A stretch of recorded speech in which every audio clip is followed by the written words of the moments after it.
Hey, good evening, everybody. Welcome to the high school football game of the week. I'm Jared Stewart alongside Tim Shumaker. Tonight, we're at Bloom Carroll High School, where the Bulldogs will face the Fairfield Union Falcons in a Mid-State League Buckeye Division matchup. Welcome to the Personal Touch Party Rentals pregame show. And Tim, when you look at these two teams, this is a big one in the Mid-State League Buckeye. The Bulldogs sitting pretty good in their region. The Falcons need this tonight to maybe have a chance to play in Week 11. Must win for them. They have to get this ball game tonight to have a chance mathematically to make the playoffs. You know, there are three MSL teams in the Division 4 Region 15 here that have a chance. It's big for Bloom, Jared, because you're looking at home field advantage. They're not far behind Licking Valley in the 2 spot, which could also lend you to a home site playoff game in the second round if you're fortunate enough to win the first round. It is a beautiful night for high school football in week number 9. We're at Carroll Stadium here at Bloom Carroll High School. Stay with us. The kickoff is coming up next on the high school football game of the week. Hi, I'm Carol Whittington, and I would like to invite you to stop by Personal Touch Party Rentals and Events, located at 1540 Hubbard Drive in Lancaster. We are a small family-owned business and have been servicing the Central Ohio and Hocking Hills area since 2003. Graduations with a personal touch, weddings with a personal touch, corporate events with a personal touch. Please call us today for all your party rental needs, 740-689-6991. Meals on Wheels has been delivering a meal, a smile, and a promise for over 40 years. Meals on Wheels offers both signature home-delivered meals as well as our community meal sites, with a variety of supportive services to enable independent living and improve the quality of life of older adults in Fairfield County. The current facility is simply not big enough to accommodate the needs of seniors in our county. Since the last renovation in 1997, the agency has almost doubled the number of meals produced, packaged, and delivered, maxing out the production space. Within the next 10 years, we expect to double production again. With the community's support, Meals on Wheels will be able to make it a reality. We are asking you to join us in the amazing work that we do by pledging your financial assistance to the project. Your gift today will enable us to keep our promise for many more tomorrows.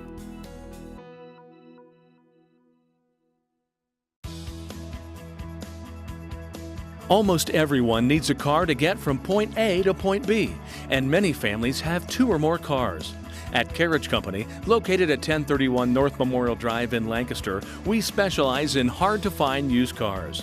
Due to the recent success of the new car market, there is a large inventory of used cars available for resale. We can help you find exactly what you're looking for. With over 15 years at this location and 27 years experience in the business, we are the best place to go to find your next car, truck, van, or SUV.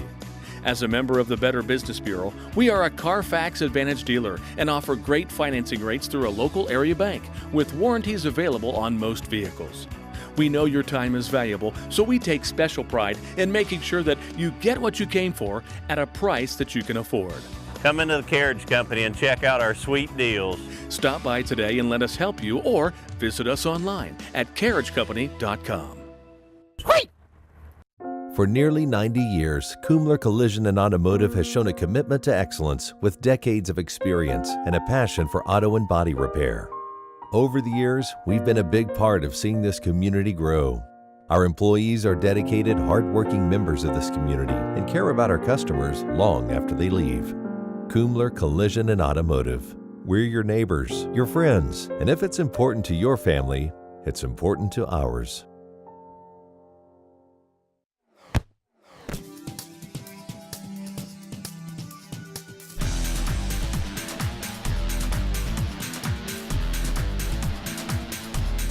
IVP Sports presents the Buffalo Wild Wings High School Football Game of the Week.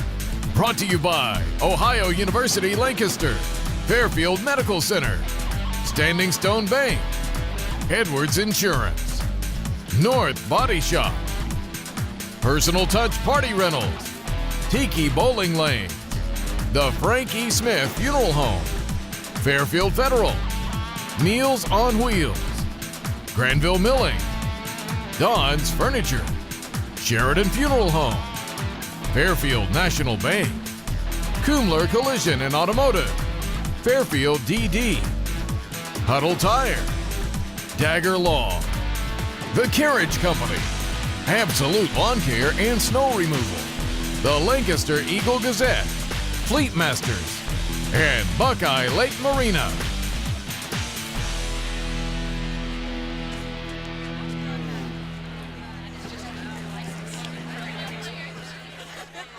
And we welcome you back to the Personal Touch Party Rentals pregame show here at Bloom Carroll High School as the Bulldogs get set to battle the Fairfield Union Falcons. And Tim, let's take a look at these two teams coming into tonight. Both of them, they had a shot at the Mid-State League Buckeye, and then they faced Amanda Clear Creek, Taze Valley. Both these teams have lost to those two teams. However, even though they don't have a shot at the league title, both of them sitting pretty good, as you mentioned earlier in the pregame show, in their division. Carroll at number 3, and Fairfield Union really needs tonight's win and next week's win to get in. Yeah, they have to win tonight, Jared. As we said earlier, there won't be an opportunity for them to make the playoffs. Just mathematically, the numbers will count them out. You know, what's really interesting about tonight's game is we have a total different contrast of styles. Yes. You know, Bloom Carroll's going to run an empty backfield, maybe a one-back. Sometimes they're going to throw the ball. We'll talk about Otto Kuhns later. The Falcons are going to run double tight end, 2 backs, and try to out-physical you at the line of scrimmage. Speaking of Otto Kuhns, this is a kid that they knew he was a good quarterback coming in, but I think he has far exceeded everyone's expectations this year. He's really become an elite player, as Coach Bartholomew calls him. Well, that happens. You know, I would venture to guess that he had a good offseason, got prepared, and he's got good support people around him, very talented. Yeah, like I said, I find the interest in the contrast of styles because I know Coach Bartholomew has been very happy with the development of their defense, especially their defensive line, and that's where you have to get it done against the Falcons. Now, you know, the Falcons are a little deceiving in that they come in 5-3, but they've lost to 3 very good teams. You know, we'll look at their schedule here at some point, but Fairfield Union's a 5-3 football team that's much improved from the past year. You mentioned they will run a lot of 2 tight end stuff. They also have a couple of very good running backs in Tyler Wolf as well as Jared Porter. And, of course, the quarterback Zach Shen has thrown for over 1,000 yards this year. So they can pass if they need to. Exactly. I mean, the run sets up the pass for them. You know, they're going to be more traditional. Bloom, you know, when you look at Otto Kuhns, he's producing on an average 240 yards a game, or 250 yards with his arm and his feet. So he's multi-talented and multi-skilled. So, you know, this is an interesting game for us, a great Fairfield County game, and a really, really interesting matchup for down the road because the playoffs loom. You know, next week's week 10. Now, the weather doesn't tell us it's week 9, right? It's beautiful out. There's a look at Coach Bartholomew as we get set for the kickoff tonight, brought to you by Tiki Bowling Lanes. Fun for the whole family, offering specials throughout the week. And check out their new menu at the restaurant. To find out more, you can visit them on the web at tikilanes.com. It will be the Carroll Bulldogs to kick off. Cameron Shirkey is the kicker. It'll be the Fairfield Union Falcons to receive. Back deep for the Falcons is number 7. That's Spencer Conrad. And also number 34, I believe that is. Or is that? No, it's 33. And an onside kick to start the game, and it is recovered by the Falcons. Coach Bartholomew, he's not afraid to roll the dice. Our keys to the game tonight brought to you by Buckeye Lake Marina. If you're looking for a new boat, a great pre-owned watercraft, or a place to get parts for your boat, Buckeye Lake Marina has it all. Yes, Buckeye Lake Marina is still open, as well as the rest of the businesses in the Buckeye Lake area. They look forward to your support. Contact Buckeye Lake Marina at 740-467-2697 or by email tim@buckeyelakemarina.com. And it's high school football, Tim, so anytime you're talking high school football, especially in a game like this, turnovers, you gotta minimize those. They determine the ball game. That and penalties, Jared. They're both mistakes that you got to eliminate and you can control. Shen out of the shotgun, fires one downfield. Whoa! I thought he hauled it in. Number 4, John LaRock, almost made a one-handed grab, but a great job defensively. I think the push there made him lose control of the football. Yeah, there's no, you're going to throw the whole shebang tonight if you're Fairfield Union because you have to have this game, Jared, to move on. It's kind of like an elimination game for them. Even though you have a game to go in the final week, your goal is to play beyond week 10. So you got to give them credit. They're going to come out and throw everything they've got in their offense at the Carroll. And there you go. First Little play action pass right down the middle, going for it big. Gotta love it. 2nd and 10 at midfield. Shin will hand it this time. This is Wolf through the middle of the line. And he will pick up forward progress to the 45. Gain of 5 on the play. 3rd down and 5. Tyler Wolf, a 6'1", 190-pound junior.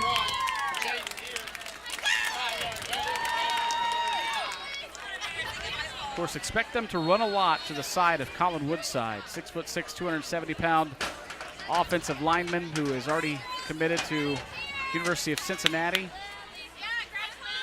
Number 72 lines up on the left side of the line at tackle. Yeah, you can pick him out, that's for sure. 3rd and 5 for the Falcons. 3 receivers split out to the left side. Shin back to pass, rolling to the left. Lofts one to the sideline and just overthrew his intended receiver. That's number 33, Keeton Boyle. Really good stop for the Carroll defense. You know, the onside kick kind of put him in a little bit of a disposition there at midfield. Yeah. So the Falcons will be forced to punt. Jared Porter will do the punting. Back deep for the Bulldogs is number 7, Levi Parcell. And I believe Frankie Williams, possibly. No, that's not Frankie. Takes a Fairfield Union bounce inside the 15-yard line. Looked like it was going to be a short kick out of bounds, but this turf gave him a nice bounce. Nice little pooch, and that's what you call a turf punt right there. So the Bulldogs will take over on offense, their first tonight. They will, looks like, spot the ball close to the 10-yard line. Jared, this is so important for them to gain momentum toward the playoffs. You know, they have one more game, you know, as we noted earlier, against Logan Elm next week. But plus, you want to get as many home games as you can in those first couple rounds. And movement early on that left side of the offensive line. That's going to back them up 5. Dead ball. False start. Number 56. Down. You heard our Fleet Masters call from the official. On my whistle, guys. On my whistle. So 1st and 15 for the Bulldogs. Coons back to pass. Looking to the left side, right side. Nice pass, but through the hands of his intended receiver. That's number 3, Fisher Jones, who really up to tonight, he's had a great season so far. Yeah, he's really doing it, and I think what we talked about earlier with Otto having some people around him that are performing, that sure as heck makes it a lot better, but he's averaging 80 yards a game. That's a lot of yardage in high school football, Jared, for a receiver. 2nd and 15, Coons will have Josh Evans lined up to his left side. There's a good look at Otto. Remember earlier in the season, week number 2, took a hard hit out of bounds against Liberty Union early in that game and was knocked out of the game by a concussion. Here he is on the run, and a great job by the Fairfield Union defense to snuff that one out before he got to the 10-yard line. By number 12.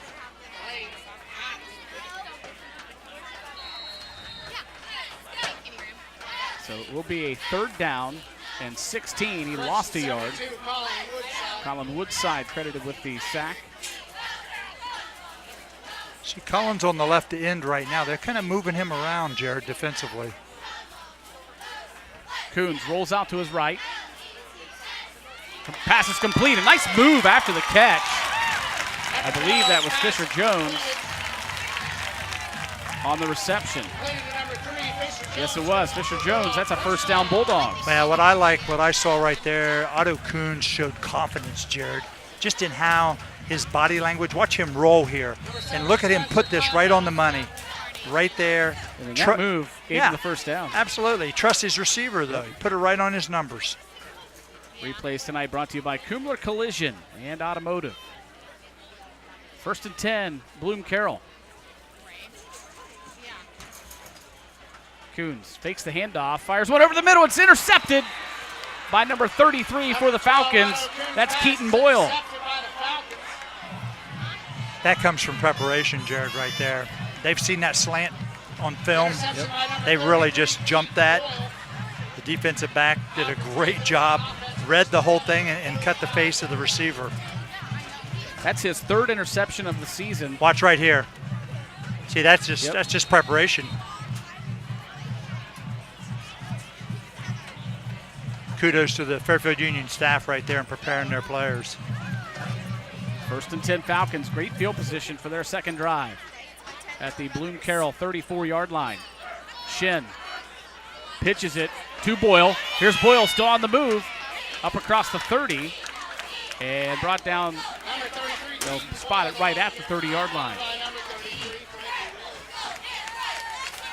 Okay. Carroll defense put in a difficult position again. They just got to, buckle down. I know Coach Bartholomew has been real happy with their progression as the season's gone on. Their win over Columbus Academy was that's an impressive win because that's a good football team. Shen with Porter to his right. 2 receivers to the left, 2 to the right. Good look inside the helmet of Zach Shen there. Here's a pass out complete to Will Ogg. And Ogg up near the 25. He'll be shy of the first down by about a yard. That's a nicely designed play because in high school, you're allowed to block before the ball's in the air on the perimeter. Unlike professional football, that pass interference. That's a really nice design. Picked them up. Now they got, probably 2 downs here to gain 2 yards. Fairfield Union with some brand new uniforms this year. Those nice shiny new red helmets. Kind of revamped their Falcon logo on the side. They look nice. Yeah, I thought it was the Atlanta Falcons when we got in here. Shin pass out to Boyle. Boyle, nice job to haul in the low pass, and then he does it with his feet all the way down near the 15-yard line. First down, Falcons inside the red zone. Same idea to the other side. Nice call. Let your receivers make plays in space. And the other receiver that's in the tandem out here, if we can see it, look at the block. Yep. Right away. He's getting a good block on it. That's Spencer Conrad with the block. That's a great job offensively. Keeton Boyle has caught 20 passes for 195 yards on the season. He's averaging 10.1 per reception. 1st and 10 Falcons. Shin will hand it to Porter. Porter, nice move. And then he's wrapped up and brought down. Good tackle. Trying to check the number. Those Bulldog numbers are hard to see. Is that 17? So linebacker, Jared, he came up and really did a great job. 34, Nico Koski. Porter looked like he was going to get a lot more. It did. Made a nice cut. 2nd and 10 at the 17. Clock rolls at 7:43 to play here in this first quarter. No score in this Mid-State League Buckeye Division matchup. Nobody in the backfield except for Shin. Pumps twice and then hits Conrad over the middle across the 10-yard line, and that's near first down. I like what Shin did there. He showed his poise, Jared. Yes, he did. And how about the job of the offensive line, too, giving them all that time to pass? I know that was a phase that Coach Bartholomew was really concerned about, is Fairfield Union's offensive line. Not just blowing them off the line to run, but just the amount of time they give their passer. Right. 3rd down and 1. Shin again out of shotgun with Porter to his left. He's got pressure, but he completes the pass to the 5 and brought down at the 3. Great presence by Shen. He saw the man coming right at him. He took a hit. He sure did. But he completed the pass. He threw a rope to the sideline. Will Ogg on the reception. Watch this. Watch this hit here. Oh, wow. So you want to be a quarterback? He knew he was going to get hit, too, but he did a great job completing the play. That was a great physical. Yeah, that was a great physical high school play. Yes, it was. The quarterback got hit, and your receiver got gang tackled. Yep. That's a good, hard physical play. 1st and goal at the 5. Here's Porter over the left tackle. Big hole there. Touchdown, Falcons. Yeah, their offensive line did the job in that drive, Jared. They were the difference. Number 11, Jared Porter. Boy, he could have driven a truck through that hole on the left side. Well, you know who's at tackle out there? Yep. Colin Woodside.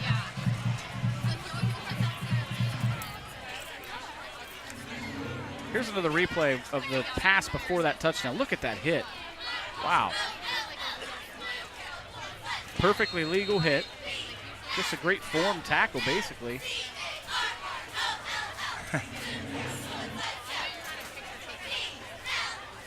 I love it when it's competitive. Yep. Woodside to kick the extra point. It is up and it is good. And the Falcons lead it 7-0. 6:35 to play in this first quarter. Boy, we mentioned one of the keys to the game, holding on to the football, not turning it over. They're just huge in football, Jared. It gave them a shorter field. Give Fairfield Union credit. Their offense came on, executed very well. But now the Bulldogs got to get back to it. You know what? They're sound offensively. They're good offensively. I think you're going to see them accept the challenge here. Tonight's scoreboard sponsor is Buffalo Wild Wings. For great food, great service, and the best sports viewing in town, it's all at Buffalo Wild Wings in the Plaza Shopping Center on North Memorial Drive. And remember, for every one of our games of the week, Buffalo Wild Wings will have the instant replay televised after the game at the Lancaster location. Thanks to Larry Tipton and the gang at Buffalo Wild Wings. So the Falcons on the board first. 7-0, 6:35 to play in the first quarter. And it'll be Austin McCafferty to kick it off to the Bulldogs. Let me ask you a question as a baseball coach. If you have more errors than the other team, generally do you not win the game? You do not usually win the game. And that's the same thing in this sport. You're right. Kick down inside the 10-yard line. Good return here, all the way up across the 20, still on his feet to about the 30-yard line. Frankie Williams on the return for the Bulldogs. Frankie's had a nice season for the Bulldogs. Yes, I believe he might have been the one, 33, Frankie Williams might have been the one that came in and made that hit on Zach Shin out of his linebacker spot. So 1st and 10 Bulldogs, they trail at 7-0. Otto Coons, again, primarily works out of that shotgun. A lot of times nobody with him. This time he handed it to Frankie. Williams around that right side. And a good run, finally making the tackle and pushing out of bounds is Colin Woodside. Don't you just love the physicality and the aggressiveness and how hard they're playing right now? I mean, it's. We knew we were in for a real battle when we got here tonight, but you can just feel it. Yep. We got 4 on the run, 2nd down and 6.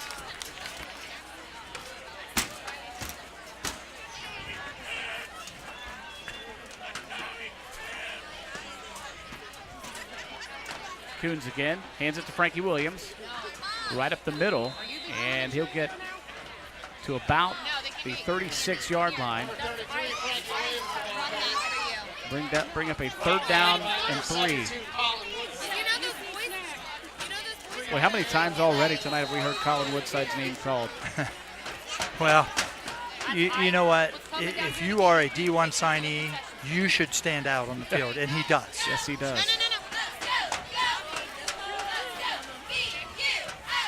Coons rolling to the near side. This is just a design quarterback keeper, but did not fool the Falcons. Now, their defensive preparation has been outstanding. You can see they're not fooled at all. Jared Porter led the charge, number 11. Also in there was Richard Hardy. But again, you got to remember, Fairfield Union, Carroll, they're going to play because they're good and they've had a nice season. But Fairfield Union has nothing to gain if they get beat tonight. So they're going to play, what's the phrase, with their pants on fire? Oh, yeah. You know? Nice high punt, spiraling punt. That is a boomer. Conrad could do nothing but just fair catch it and fall down at the 25. Wow, that was a heck of a punt. Not just the depth of it, but the height was great. I think it was up there for a long time. Tim, let's take a look at the schedules of these two teams, what they've done so far this year and what they have coming up next week. Well, like I said, you look at the Falcons. They've won the last 2 weeks, been very solid. And the 3 teams they've lost to all have winning records and have had fine seasons. You go over to Bloom Carroll. Again, they had a really nice win last week against Academy, won 3 out of 4. And this is a big game for them as far as placement in the region standings. We'll get to those regional standings here in just a little bit. 3 area teams fighting for spots. 1st and 10. Shen passes out, completed. Again, it's number 33, Keeton Boyle on the reception, and our 1st down Falcons. Yeah, they are attacking them with the pass on the perimeter, doing a really nice job of getting the ball using the width of the field. 1st and 10, Fairfield Union. Really impressed with Zach Shen. He's done an outstanding job. We saw him last year. We were out at Amanda Clear Creek. He was doing a great job for him then. A couple different times we saw them, and then he got hurt at Amanda Clear Creek and just kind of derailed the Falcons. Here's a handoff to Tyler Wolf, and not much there. A really good job by the Carroll defense. Number 50 and number 67 for the Bulldogs. 50 is Nick McConaughey, and 67, Jonah Atkins on the stop for the Bulldogs. Yeah, Jonah really did a great job keeping the blocker back, shoving him back into the play, and just throwing the timing totally off. It's a loss of 1, 2nd down and 11 for Fairfield Union. Ogg splits out to the near side, over to the left. His 3 receivers with Conrad. Lots of movement early. Pass is complete to Ogg, and it's across the 45, and good gain on the play again. Well, the good thing is Shen's getting the ball out of his hands quick because they sent multiple people on the rush that time, but he just unloaded it, and he's thrown it to a spot, and he's been very accurate. But you notice, except for the opening play, Jared, right there, look how quick he got rid of the football. So the pressure wasn't even significant at all. Right. 3rd and 3 here for the Falcons. Tyler Wolf lines up in the backfield with Shen. Tyler on the carry. No, Shen kept it over the left side. Lots of running room. He's got the 1st down and more. Across the 40, it's a foot race to the 30 and knocked out of bounds inside the 30-yard line. Great run by the quarterback, Zach Shen. Showed some speed on the sideline. But Jared, the whole attack has been sideline to sideline. They have gotten outside. What happened to you happened to Carroll right there. They thought the handoff was there. He put it in his belly, pulled it out, and he got down the sideline for a nice gain. See it right here. There's a great fake. That could have been a block in the back. Sometimes we've seen that called. Zach Shen picks up the 1st down for the Falcons.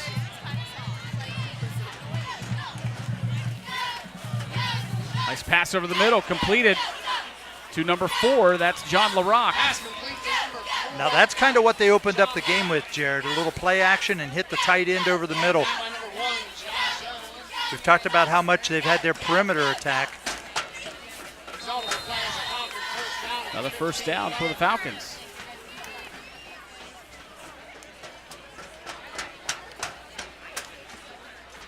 First and 10 at the 14-yard line. Shen this time hands it off to Tyler Wolf. Wolf goes left side, and he's down inside the 5, dives for the goal line, and they're going to mark him short, or did he step out? I think they have him out of bounds around the 6. Yeah, they did, didn't they? Taken down by number 2, Tyler. Oh, wow, way back at about the 9. 8-yard lines where they spot it. Yep, they did. So apparently he stepped out right there. There it was. Yep. So 2nd and 4.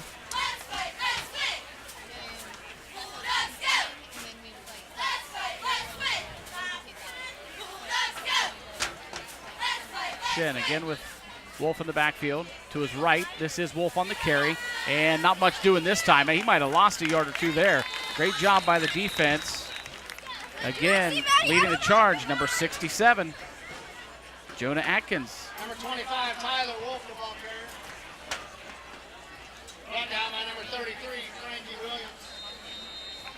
Short gain on the play. Frankie Williams also in on the tackle. 3rd down and 6 for Fairfield Union. Twins to the left, twins to the right. And a whistle. And Coach Bartholomew, I think, will take a timeout. Jared, that sounds like a cheer. Twins to the right, twins to the left. Hold on. Go team, go, fight, fight, fight. Come on. Timeouts tonight brought to you by the Carriage Company, located at 1031 North Memorial Drive. You can check out their website at carriagecompany.com. That's our man Shane Messina's favorite business in Lancaster, I believe. Carriage Company. Speaking of our crew, in the truck tonight, we've got Aaron Oles, Shane Messina, Bob Campetti, and Hunter Wright, also statistician Eric Coakley. And there's a shot inside. Shane peeking in there. Shot inside the truck. On the cameras tonight, Jim Spires, Jason Roush, and Tom Russo. Doing a great job bringing you all the coverage. And they do a great job every week, but I tell you, there's something about a turf field and the lights and how it just lights up. It just seems like it looks so much better on camera, doesn't it? It's different, that's for sure. Coach Bartholomew not real happy right now. Got a shot inside the truck, and there's Eric Coakley, our statistician. Can't leave him out. Statmaster. You said I sounded like I was doing a cheer. That sounds like an exercise thing. Statmaster 3000. 3rd down and 6. Falcons can get a first down at the 4-yard line. Shin back to pass. And was he hit early? And there is a flag coming in. Pass was intended for number 14, Will Long, and he was hit early. Yeah, I think you got that right if we had another look at it. Here's the Fleet Masters call. It's like pass interference on the defense.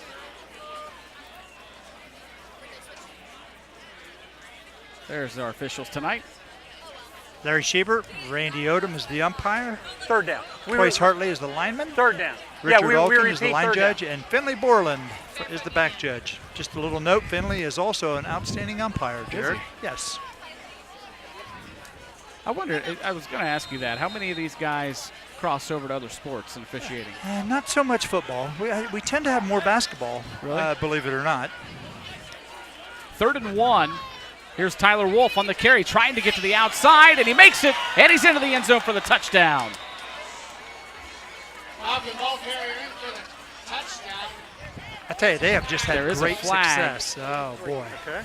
See if they're lying right about the 5-yard line. And the way the Falcons are walking, it's going to be on them. We'll hear it Holding, here. number 33, White. It's a 10-yard penalty. We'll repeat 3rd down. Fleet Masters, Mike the ref. They specialize, Fleet Masters does, in medium and heavy-duty truck and trailer repair, as well as fleet management for all makes and models of automobiles. Fleet Masters serves customers throughout central and southeastern Ohio. Fleet Masters is locally owned, and they have a full-service facility located at 202 Corey Road in Lancaster.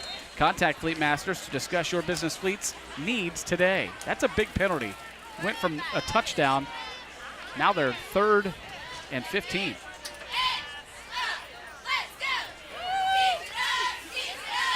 Shin to pass. Hits his man. That's Boyle. Down the sideline, inside the 5-yard line. I think he's got enough for the first down. They are just tremendous at getting the ball on the perimeter and really hurting Carroll's defense. Carroll has just had a very difficult time. Again, they use the belly fake right here. Look at that. He rolls, but watch him throw. Just a little flat pass, Jared. But they're already in the blocking mode, as you can see right there on the replay. So he's out right at the 5. He is so close to the first down marker. It is going to be 4th down and inches. And now Coach Bo Brandon going to take a timeout here to talk about it. 4th and inches. Yeah, you want to make sure you're right here. Why save those timeouts in the first half? Yeah. Second half's a little different scenario with timeout situations. So the playoff potential going into tonight's ball games, not just these two teams with a chance. Of course, we mentioned D3, Region 15, Bloom Carroll is number 2. Amanda Clear Creek is number 6. Fairfield Union is number 10. And in D1, Region 3, mathematically, Lancaster still has a shot. Right now they're at 500. They're 4-4 with a chance if they can win out. Of course, they have 2 tough games. They've got Pick North tonight at home and then on the road at Reynoldsburg next week. And that game tonight against Pick North, that's a team that has not beaten Lancaster in 3 years. No, and that whole Ohio division of the OCC, Jared, it's a gauntlet. Yeah. Great games, great teams, athletic, strong. D1 players. So, you got to line up and play. Yeah. So, at least you have a chance. You're playing week 9 and you have a chance. Right. You can't ask for much more than that, really. So we'll see what Coach Brandon came up with in the timeout. It's 4th down and 1. Officially, it's inside of 1. Shin hands off to Tyler Wolf. He's got the first down inside the 5. Boy, that was dangerous. That looked like that snap was 2 shins left, and it almost went right by him, it looked like. It's almost in his shins, to Yeah. be honest with you. But he did a really, really nice job of fielding that snap. And he didn't have much time after he fielded it to get it into the belly of Tyler Wolf. No, but they didn't get cute. They went, the shortest distance between 2 points is a straight line, and they did it. 1st and goal inside the 5. Shin to Wolf again, and Wolf dives forward to about the 2-yard line. Let's think about this. What about time of possession this quarter? Carroll's barely touched it. Yes, twice, 2 possessions and very short possessions. Yeah. So, Fairfield Union has totally dominated this quarter. So 2nd down and goal from the 2. John LaRock stands to the left of Zach Shin. It's Tyler Wolf on the carry, and he's not going to get there. And he fumbled the football. But I think they're going to say it was after he was down. Once again, Frankie Williams and Nico Koski in on the tackle. Don't you think John LaRock has one of the perfect names for a football player? Yes, he does. Watch here.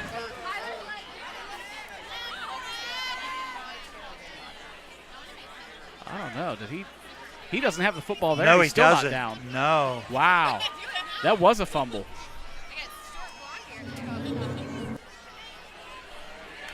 And I don't think they got it this time either. Boy, credit to Carroll's defensive line right there. Really they are just stepped up. fighting. Yeah. Number 25, Tyler Wolf. 4th and goal. I'd like to see that again to see if he might have lost it on that first hit. Yeah, we'll look at it after this play. This is We got 4th a and goal. timeout here. Yeah. Okay. So since we have a timeout, let's see if we can take a look at it again, because it looked like a Bulldog came in there trying to get a number. I think it was 51. Jaden Deere. Watch him come in here.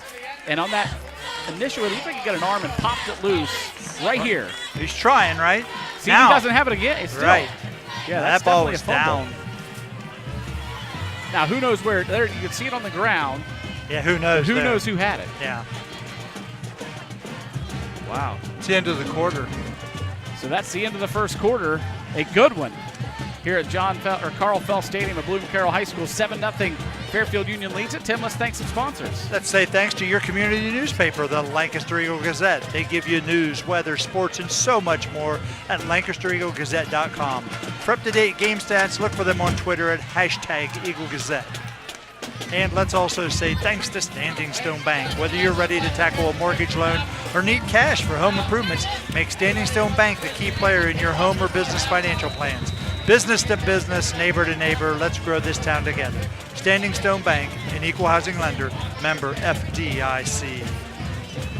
So the Falcons will face 4th and goal from the 1 to try to take a 2-touchdown lead. This is huge play for both teams. Yep.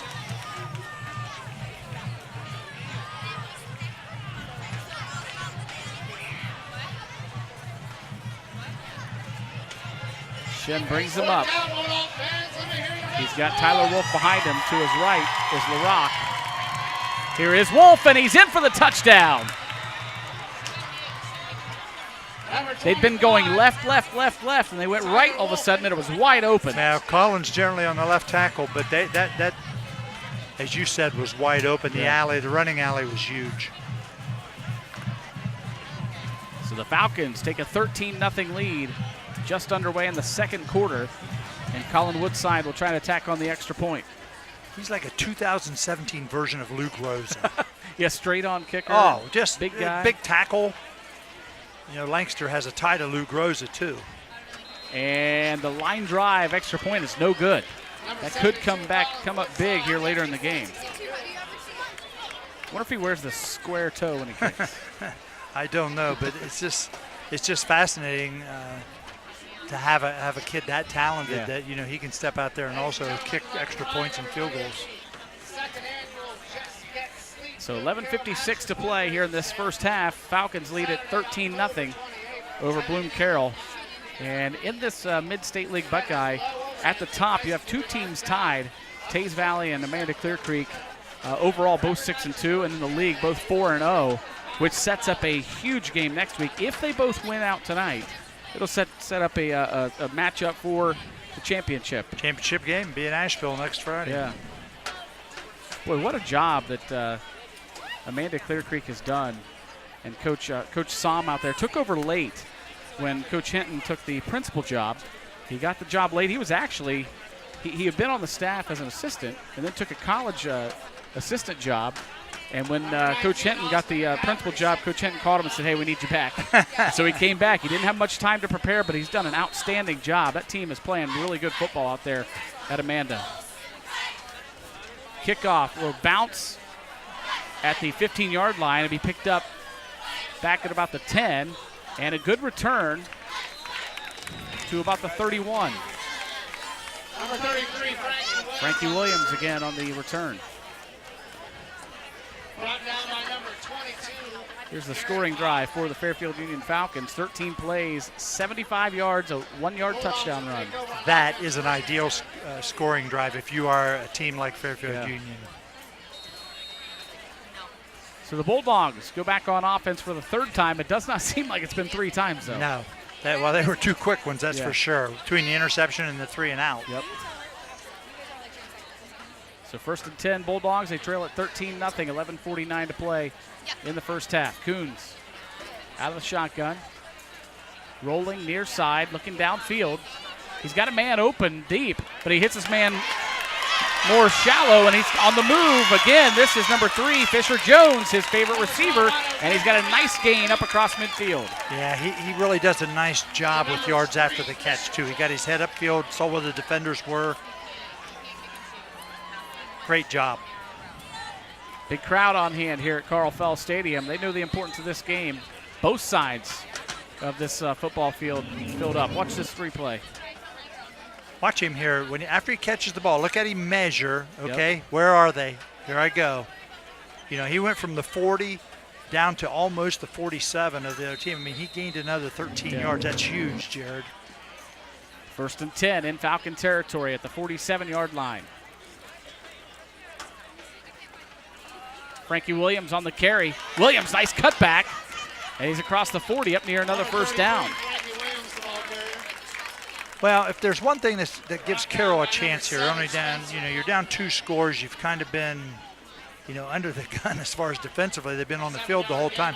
But they are good offensively. So you got a shot to come back and get into it.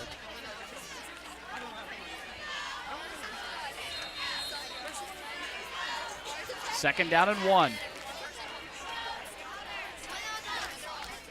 Coons again to Frankie Williams. Big hole right up the middle. He's got the first down to the 34-yard line. Looks like they'll stop him at the 35. Yeah, it just looks like they're getting into a little more of a rhythm here. Trying to establish inside, outside. I'm sure you'll see Otto put the ball in the air soon. 1st and 10, Bloom Carroll at the Falcon 35. Coons, pass is complete out to Nate Wolf, and Wolf gets across the 30 and a good tackle, maybe a touchdown-saving tackle by Keeton Boyle. Yeah, but same idea play that Fairfield had success on their last drive. You remember, Jared. They went right in, left with those little short flat passes. And in the pair, you got the other receiver blocking right here. Again, number 3 throwing a really good block for Carroll. Yeah, that's Fisher Jones. Not only can he catch passes and run, but he can block. Williams around the right side. I believe that was Williams. Yes, it was. And does he have enough for the first down? I don't think so. Does not. No gain. He needs to get to, looks like close to the 25. They ran to the short side of the field. There just was not a lot of room. So 3rd down and 3. Coons again to Frankie Williams. This time he does have it. Good hard run right up the middle for Frankie. And excellent blocking at the point of attack right there by the Carroll offensive line. Will Long on the tackle.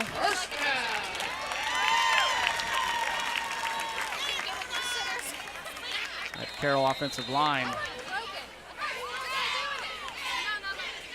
Jacob Smith, Nick Wing, Nick McConaughey, Jonah Adkins, and Mason Mayberry. Coons back to pass, fake the handoff to Williams. He's got pressure from Colin Woodside, and incomplete. Jones almost towed the sideline, but he couldn't haul it in. Yeah, good job by Otto, just getting rid of it where only his guy could catch it, though. I mean, he had the big Woodside after him over there, Jared.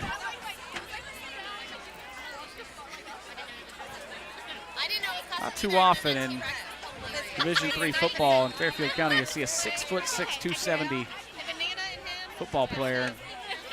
Remember, this is And he can D4. run. This is D4. That's right, it is D4. You're right. Nah, we've seen him in basketball, and we've seen him during football. He's had a great career run here at Fairfield Union. I knew it was gonna get cold as soon as the sun went down. 2nd and 10, Coons passes back, Fisher Jones on the move, inside the 10, Jones inside the 5, brought down at the 4. I tell you, that was a great design play. A little throwback. You'll see it if we get a chance to look at this, how they lured the defensive line in. And then Jones is so good with getting yards after the catch. You mentioned earlier tonight that he's averaging about 80. They let him come. Whoops, now they're upfield. Yeah. And look at the lineman getting downfield for Carroll. Really good effort. Yeah, you said he averages about 80 yards per game, but I would venture to say that, more than half of those are just with his feet. I would say so. Here's Frankie Williams. Williams to the end zone. Touchdown, Bulldogs. Yeah, well, here we go, Jared. We know it's going to be a battle. On now. I love it. Great drive by Bloom Carroll. Started it with the run, though. They established running game. Their line got going, and they got in rhythm. The 3rd possession here, it's about time you get in rhythm because they have a really good offensive football team. Yep.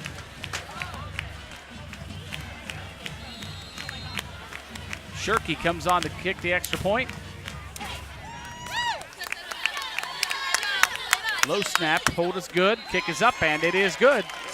Well, he's a weapon, I'll tell you that. Yes, he is. So with 9:14 to play in the first half, Bloom Carroll fights back. They're down 13-7. Here's the replay. Look here, look at the blocking, and he finds just a little seam and keeping his legs going, Jared. Great effort. Well, I just really enjoy watching the competition tonight. It's really good by both teams. This Mid-State League Buckeye is, I'd put it up against anybody, any conference. It is good top to bottom. I mean, these guys they battle. They do battle. They know each other, a lot of the kids, because they're in county and they're close. And you're basically set up, the whole division is Fairfield and Pickaway County. Yeah, so you're right. The kids know each other. They played against each other from 7th grade up. Yeah. So it's a neat thing going on. And Fairfield Union, we had their schedule up earlier. They're coming off of a victory over Logan Elm, but the one before that, Hamilton Township, 34-14. I understand, Hamilton's down this year. That's the first time in a lot of years that Fairfield Union has beaten Hamilton Township, and that one right there really kind of gave them a little confidence boost to the end of the season here. 9 plays, 69 yards, 4-yard touchdown run for Frankie Williams. Yeah, back-to-back excellent scoring drives by each of the teams. Shirky, a high kick, a little bit shorter this time, taken at the 12 by Spencer Conrad. Conrad with some room. Conrad to the 40, the 45 up to midfield, still on his feet, and finally brought down inside Bloom Carroll territory and some extracurriculars. Yep. I think they're going to get Conrad with this one. Yeah, 15 going to go on the Falcons. Unfortunately, you're just going to negate a great run. Yep. Because you lose your composure. It might be offsetting. You think? Coach Bartholomew was really upset with one of his players, but I saw Conrad for sure push somebody. Personal foul, 33 on the receiving team, 15-yard penalty, still be first All down. right, so it is on the Falcons. Well, we had him right in front of us, Jared, and I saw him push him at the end. And doggone it, I hate to see that. Watch here. You just hate to have that happen, to lose your composure. Especially after a great return by Spencer Conrad. Oh, he broke a tackle right there. That was the one that really set him into in here. Shirky held him up long enough for Cordell to come in and get him. Yeah, that wasn't anything there. I mean, there was Right. nothing extracurricular on the tackle itself. So after the 15-yard penalty, it'll be a first down and 10 for the Falcons at their own 37. And do we have a player with blood on him? 66, Matt Prysock trots off the field, and 64, Garrett Terry comes in to replace him. That can only be one thing. He must have a little bit of blood. He's got to get cleaned off of his uniform. Yeah, it looks like the trainer was there immediately for Fairfield.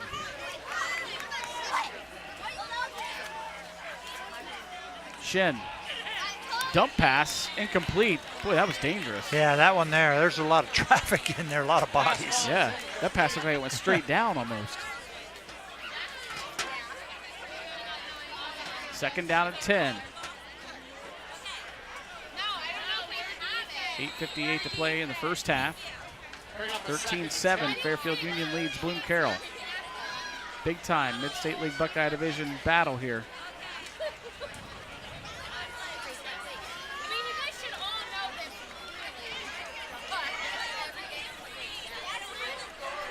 Shin keeps it, tucks it in, and gets across the 40, and will be brought down at the 42.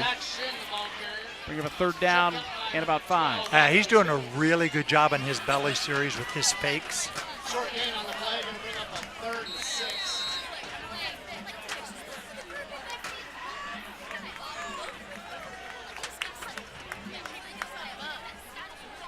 Third and 6 here. See what Coach Bo Brandon and his offensive staff can come up with. Shin, straight drop back. He's got a man out there. Great defensive effort. That ball tipped away by number 2 for the Bulldogs. That is Caleb Cordell. He made a really great play on the ball, Jared, at the last second. Yep. Again, a good design by the Falcons. Jared Porter was just flying down the far sideline, but Cordell did a great job coming in there. Watch You this can see replay. here, they emptied the backfield, and then he goes deep. Really nice defensive play. So the Falcons will be forced to punt. Pressure on the punt, but he gets it away. Another good kick. Backs him all the way up. Takes a Fairfield Union bounce inside the 15-yard line. Still rolling inside the 10, and will be down at the 9. Number 11, Jared Porter on the punt. Well, we've seen, what, a 79 and a 69-yard drive Yep. here, the last 2 possessions prior to the Fairfield Union one there. So we'll see what the Bulldogs can put together, because now you got your chance with, you look at 8 minutes to go, you can be tied. Right. And you got dominated in one quarter. Well, they need to go 91 here. 8:01 to play in the first half. I don't know, but those grill masters again over there. Every week. We fight this, don't we? Salivation. Understand Rick Rowland is the grill master for Bloom Carroll. He's doing a great job, I He know is. that. Otto Coons on the move, and he's pressured and going to be brought down inside the 5-yard line. Big loss for the Bulldogs. Boy, the Falcons were just swarming after him. Colin Ennis.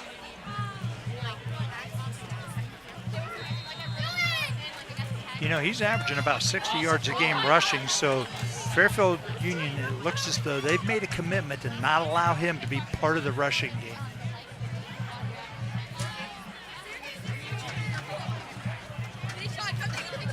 Coons hands it off. This time, is that Wickline? Number 26. Yeah, Blake Wickline on the carry. Well, the thing about that, Jared, that's that jet sweep, but you're running to the short side of the field. With the ball being snapped on that hash mark, you don't have any room. And you've got Colin Woodside over here, so regardless of whether he gets to you or not, he's a big body that you got to get out of the way. 3rd and 9 for the Bulldogs.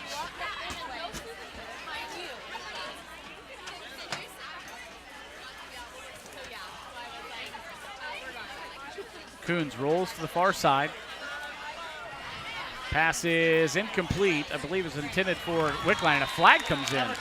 Wow. You're going to get a pass interference here? I think you're right. We'll get it on our Fleet Master's call here from the official. Pass interference, number 33 on the defense. It's a 15-yard penalty, results in a first down. Wow, what a big play for the Bulldogs. Big call.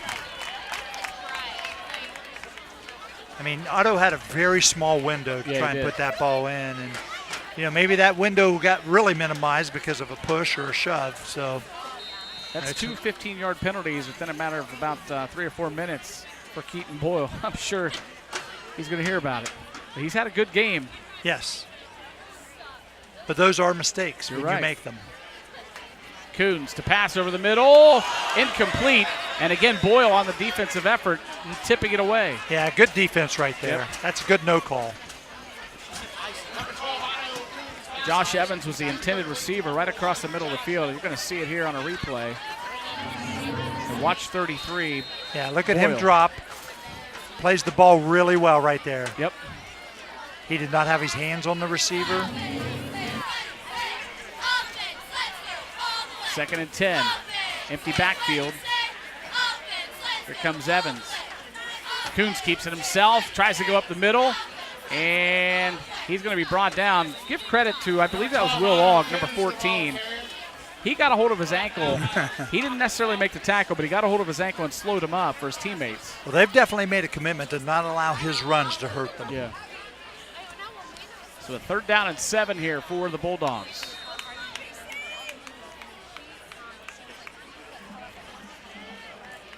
And when you, excuse me, when you coach defense, I mean, that's what you want to do. You want to take a strength away from a team, because you can't just totally stop them. Right. But you got to make them play away from some of their strengths. Coons. Screen pass out to Nate Wolf. Wolf on the move across the 30, but he's going to be shy of the first down. Depends on where they spot him. Looks like it's going to be at the 33. Well, I'll tell you, Jared, Fisher-Jones absolutely made a great block out here. He leveled the defender, and when we're talking about a very talented receiver, he's doing the other things that makes his team good. Look at this, 4th down and 2, and they're going to go for it. At least they're lined up to go for it.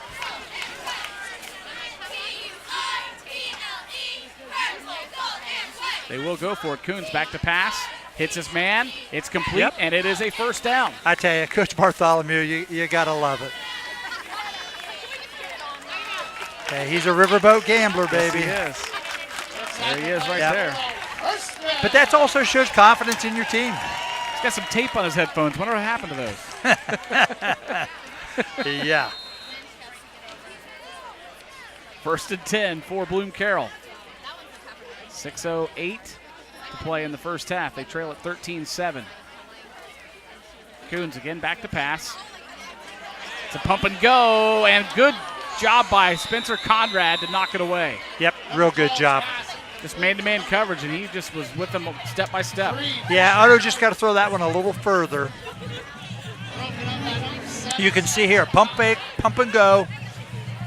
He's just a little short with it, Jared. Got to throw it ahead. Good look from our sideline camera. Tom Russo right down there at the action. We got 3 of the best, filming, doing the camera work tonight. 2nd and 10. Coons will hand it to Frankie Williams. Williams up across the 40. Good run by Frankie. That's a good call, though. You know what? You get 5 yards. You're not predictable. They've really done a nice job balancing their offense with run and pass. Bring up a 3rd down and 5 for the Bulldogs. Williams lines up to the left of Coons. Otto passes out, complete to Wickline. Wickline across the 40, and he dives for the first down. Who got the shoestrings over there? Was that 33 again, Keeton Boyle? Yeah, he fought off a block. Again, both teams do a great job on those perimeters with making the situation one-on-one. Number. We have a flag on the play. 7. Hold, baby. Here's our Fleet Master's call. Holding on the offense, number 7. It's a 10-yard penalty. We'll repeat, third down. That was the other receiver over there, and Boyle made him do it. Yeah. I mean, he caused the hold with his efforts, getting upfield. Don't remember our head referee's name. He does a great job on his calls. Third down and 17. Coons rolling out. He has pressure from behind. That's Will Law. Gets the pass away, and it's caught down the sidelines. It's Fisher Jones, and he's in for a touchdown for the Bulldogs. Wow. We talked about a little bit more air under it. He got it that time. Well, he was rolling right. That's a tough throw because you got to throw off your right leg, and you couldn't really plan it. And he laid it in there. And Jones is so good. He's just so good of a receiver, Jared. Watch it here. See what I mean about him throwing off the back foot? Yep. Because they did not block number 14 for Fairfield Union, so the pressure was coming. And then Fisher just does the rest, runs 45 yards for the touchdown. Here's a big extra point attempt right here coming up from Cameron Shirkey to put him on top.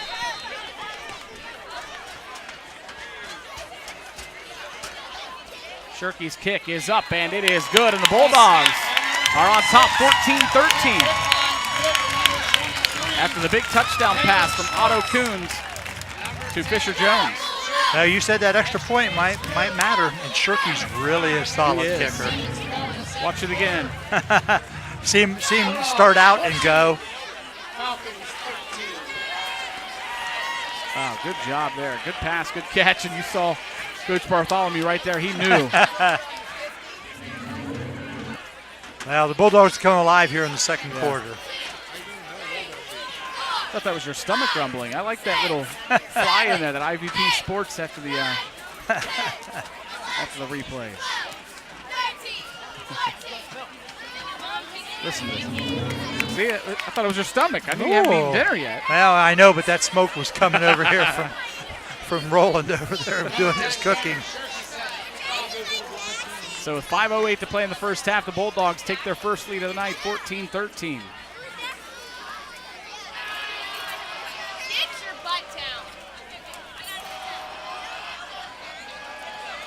Shirkey to kick it off.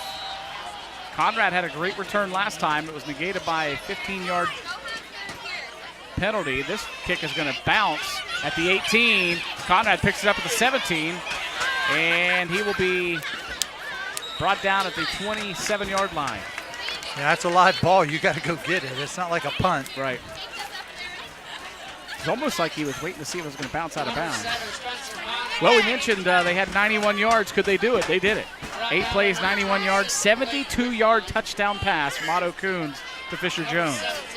Big play right there. I tell you, that was impressive.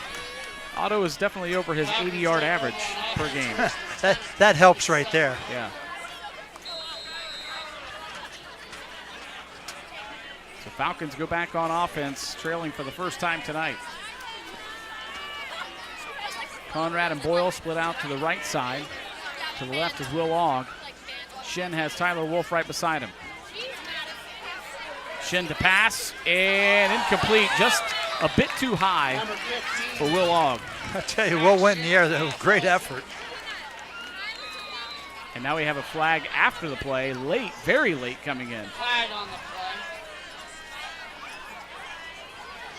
We'll get our Fleet Master's call right here.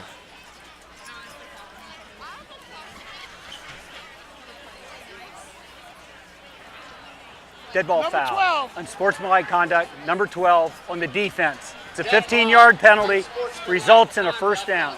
That's Otto Coons. Wow. Right, Colin? And that was way late after the play. But see what I like. What's Coach Bartholomew doing here? He's pulling him out, taking him out. Yep. Good you know call what? by Coach Bartholomew. You just cannot accept that, Jared. That's unsportsmanlike. Just means he probably said the wrong thing. Right. That's what happened. And you got to have better control than that. I like it though, Coach. 1st and 10. It was just like on the 15-yarder earlier on Fairfield Union. Yes. He was making sure his guys were getting out of there so they didn't get one. He does a great job with them. Pass is complete. Good open field tackle by number 1, Josh Evans. Number 4, John LaRock. Brought down by number 1, Josh Evans. Watch this replay. 2-yard gain on the play. From the ground angle. That's a great shot from Tom Russo. Sure is.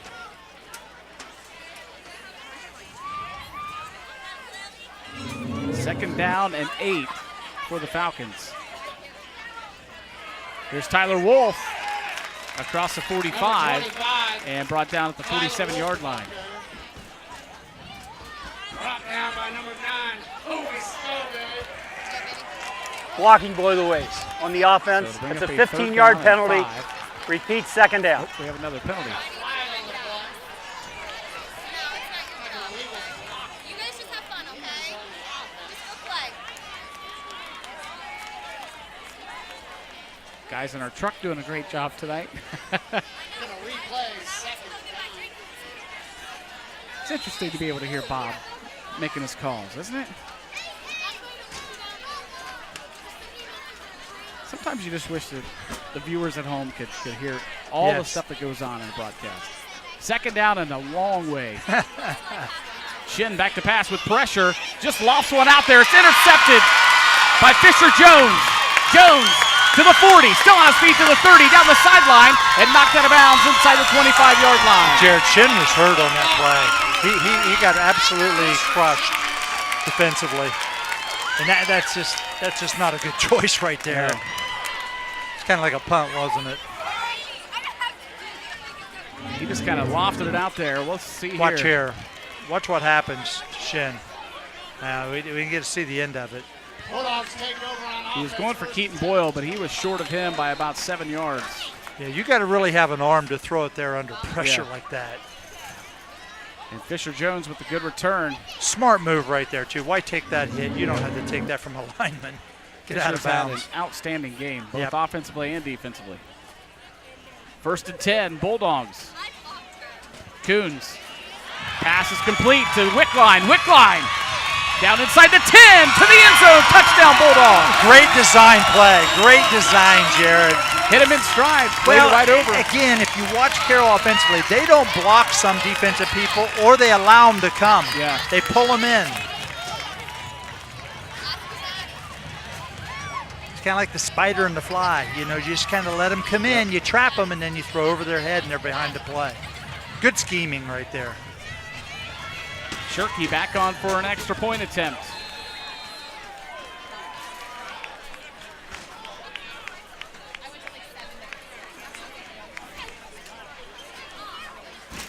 Kick is up, and it is good. He's money. 3:31 to play in the first half. 21 unanswered points Look here. by Bloom Carroll. See how that Woodside just come? Yeah. Just let him come. They throw over his head. And that's brave by Otto Coons. You see Big Woodside coming at you. But you look at Otto, what he's got. He's got 6'4" in his stature too, so he can see. Right. And height is important from that standpoint. That he now has vision down the field. Yeah. You can hear the Bloom Carroll cheerleaders down there counting. You don't see them right now. They're doing jumping jacks. I wonder why they're not doing push-ups. They saved that for the people in the truck. Yeah. Oh, some of them were. All right. Did we get a shot of the guys in the truck? I hear they're doing some push-ups. Aaron Newell out there. Every score. There they are. I won't comment any further on this. Every score, Aaron steps outside the truck, does some push-ups.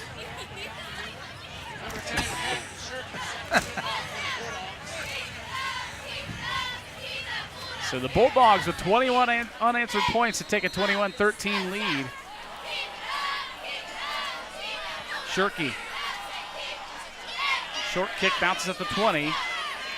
Conrad takes it across the 30 and brought down at the 35-yard line.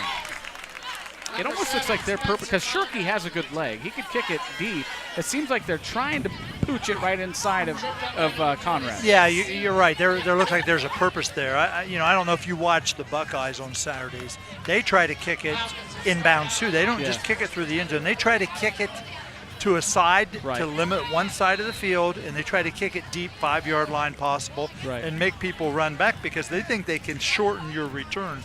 And maybe that's the concept that Coach Bartholomew could be. First and 10 Falcons. Good to see Zach Shin still in there. He took a hard hit on that last interception. Yeah, he's pretty tough cookie, Jared. I mean, he's taken a couple really hard ones tonight. Porter on the carry. Pretty good carry on first down. Gets him 5. It'll bring up a second down and 5 at the 40. Yeah, you don't want to forget about Porter. He's shown some really good flashes here from his back position. Clock rolls at 3 minutes to play in this first half.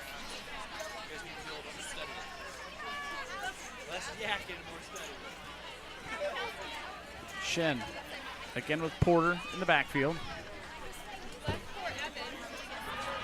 Pass is complete out to the near side. That's John LaRock. And he has enough for a first down. They've had great success with that. Carroll even sent pressure, but Shin gets rid of the ball so quick, Jared, that it's gone and it's over with. You don't have to deal with the pressure. I mean, that's as good as a run. Yeah, it's 5-6 yards. I mean, that's, get them the ball and pick up the first down. First and 10 at the 46-yard line. And I love we have the play clocks here at Carroll on the end zone. That's great. Zach hands it off. Again, it's Porter. Porter with some good blocking in front of him gets out to the 50. You're right. And he's got a little burst to him. Yeah. Not all players are, capable of having that burst. He shows a really good burst, and his timing is good when he hits the hole. They'll say he went down at the 49, so second down and 6. Close to midfield.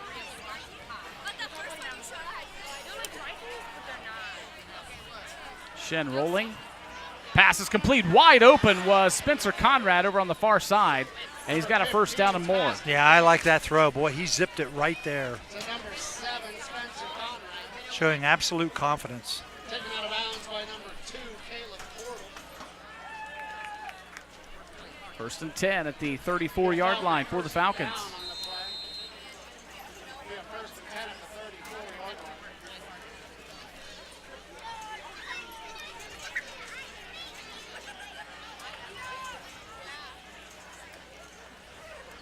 Hogg and Porter, or LaRock rather, to the near side. Conrad and Boyle over to the right. It's completed to Conrad, and again, about a 5 or 6 yard gain on the play. They've had great success all night, getting the ball in the perimeter quick. Again, Carroll sent pressure. It's totally negated and not even part of the play. 5-yard gain on the play, bring up a second and 5. Second down and 5 for the Falcons. Minute 23 and counting here in this first half. Shin passes complete again to Conrad, and he's out of bounds to stop the clock. Hey, this is impressive. It is. Because you're in what, a 3-minute drive here. You can tell again that this has been rehearsed. They know what they're doing. They're getting the ball, they're getting to the line. They haven't had to use a timeout, Jared. Yeah. Really showing Coach Brandon's expertise at running this 3-minute drill. Yeah. He's got some good coaches up in the box as well. I actually teach with one of his passing assistant coaches who's in charge of the passing game. Travis Schaefer teaches at Lancaster High School. And I talk to him every day, and he was excited about this game, and he felt like they had things going pretty well. So this drive, obviously, they do. Well, coming up, we've got a special band performance coming up at halftime. We always show you the halftime band show. Today, we're going to show you Bloom Carroll's performance at the Fairfield County Fair. The band day, they had a great performance. We're going to show you that. The halftime band show will be brought to you by Frankie Smith Funeral Home, Crematory and Monuments, Family owned and operated since 1889. Their website at funeralhome.com will guide you through the choice of dignified funeral services and monuments with personalized options. Frankie Smith Funeral Home, respect for tradition, regard for change. The band show will also be brought to you by Fairfield Federal. Fairfield Federal Savings and Loan makes it easy to take control of your personal finances and build your wealth. You can access and manage your accounts 24 hours a day with internet banking and bill pay service. Fairfield Federal Savings and Loan specializes in banking that revolves around you. Member FDIC, equal housing lender. So that'll be coming up in just a little over a minute, the halftime band show. Got a score update from the Mid-State League Buckeye. Amanda Clear Creek at halftime is up 10-7 on Hamilton Township. That's at Amanda Clear Creek, a game that they need to win if they want a shot next week against Tays Valley. You're right. Plus, it definitely has playoff implications. Yes, you're right. Shin, pass is complete. This time it's Boyle. He had two guys out there, and Boyle with a nice catch, and he gets out of bounds to stop the clock. They're going to wear that sideline out over there. Keeton Boyle. A gain of 9, second down and 1. You know, at some point, the corners are just going to have to come up and press it more, make it more difficult. I mean, you can't get pressure on him because he's rolling away from it and he's getting rid of the ball quick. So your corners have to make the adjustment here, Jared. They just got to get more aggressive with the receiver.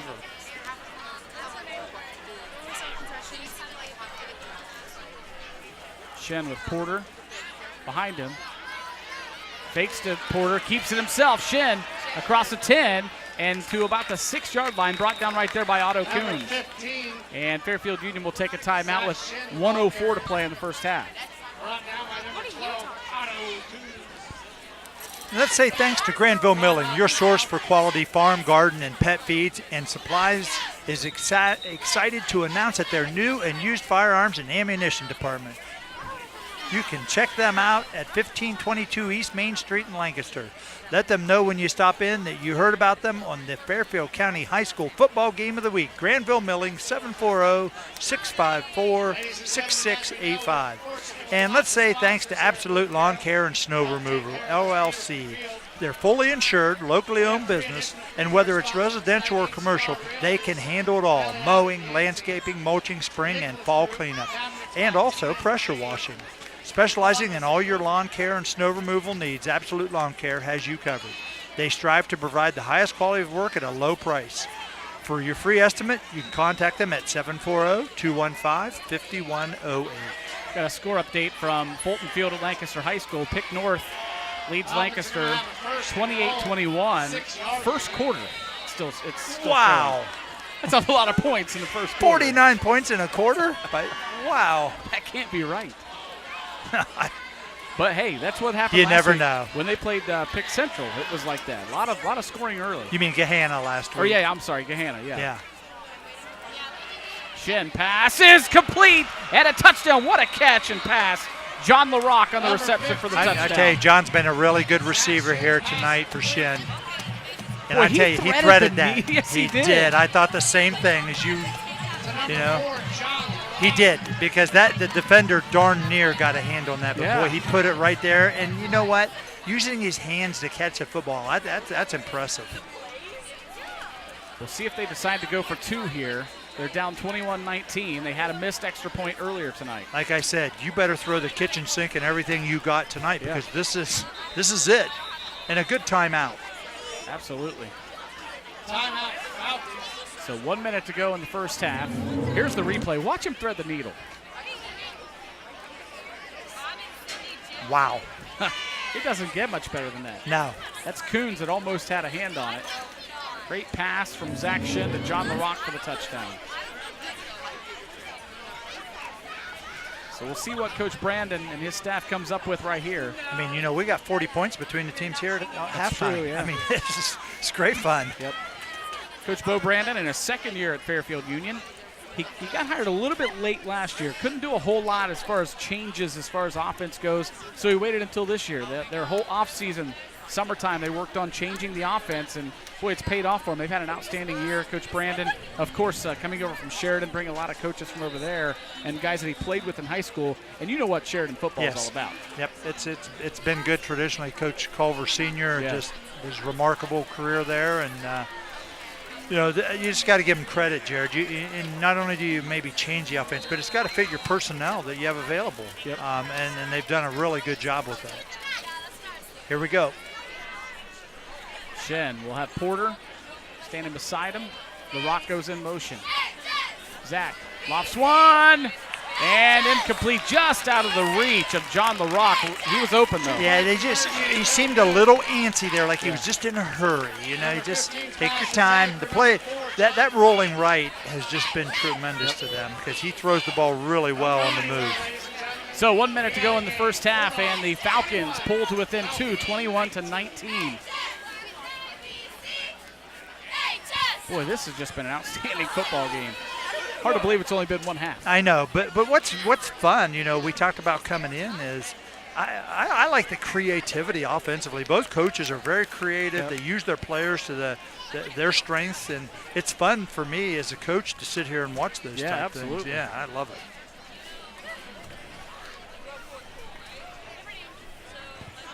Nine plays, 65 yards, 6-yard touchdown pass. I tell you, we joke a lot about, hey, that's not a drive. We've had a lot of drives tonight. We've had 4 outstanding drives. The 6 scores, 4 of them were outstanding. You know, the Carroll, the one was 72-yard run, pass and run. But there's been 4 really excellent football drives. And, you know, you would hope by week 9 that you're able to put a drive together and execute offensively. But it's not that easy. No. Good kickoff all the way down inside and through the end zone.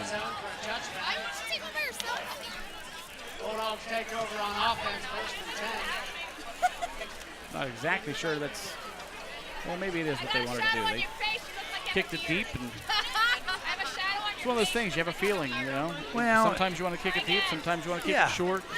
I mean, you know, that comes in scouting a lot. And you got to look at high school. The ball's not, you know, it's put at the 20. Right. You know, so it doesn't really hurt you to kick it deep. I mean, you know, if you can kick it out of the end zone, have every team have to make an 80-yard drive or play. Are you surprised high school hasn't gone to put it at the 25? I am. It's not been moved up further. Right. Coons rolls to the near side, looking downfield. Passes down here. It's intercepted at the 48-yard line by number 11, Jared Porter. Again, he threw it short. I tell you what, there's still time here. 49.9 seconds to play in this first half. And the way Fairfield Union ran that last scoring drive, they could very well put a score in here. You know what I was watching, too? I was watching how they block Colin Woodside because they're running right at his side on the rollout. They're chipping with the back here right there and the lineman. But, see, this is short, Jared. He's got to put more in that ball. Now, it's easy for me sitting here in the booth. No, but Otto's good enough that I think he can throw it deep enough. Yeah. His arm is good enough. He's got to unleash it a little bit. So the Falcons in business here at the 45-yard line. You know, on that replay, I noticed Colin Woodside's whole left side of his jersey is ripped out. You think he's been held a little bit? Not the only way you can slow him down. Yeah. Shen lofts one out there. He's got a man. Oh, he overthrew him. How did Boyle get so open out there? They have just attacked that side of Carroll's defense on the perimeter all night. Look at that. Whole left side ripped completely. That's because he just fell down, Jared. As a coach, that's what you say. Yeah. He just fell down. I didn't grab him. No, he fell down. Sometimes people fall down. 2nd and 10. We'll have to keep an eye on that. You never know, they might have to change it. If he does, it'll be in a different number. I don't think it'll be hard to pick him out, though. Well, you can kind of see here there's you could put a body of one of the receivers inside that hole in his jersey. Shen passes out to Tyler Wolf, and it's through his hands. You could almost sense that he could feel that pressure coming, like he was going to take a hit. Well, and he took his eyes off the football. They've hurt the Bulldogs with a lot of those little soft spot passes on the perimeter, and at some point, Carroll's got to come up and be, like I said, you just got to be more aggressive. You got to get a little tougher because you're on an island out there as a defensive back anyway. Yeah. 42.1 seconds to play in the first half. Falcons trail it 21-19, 3rd down and 10.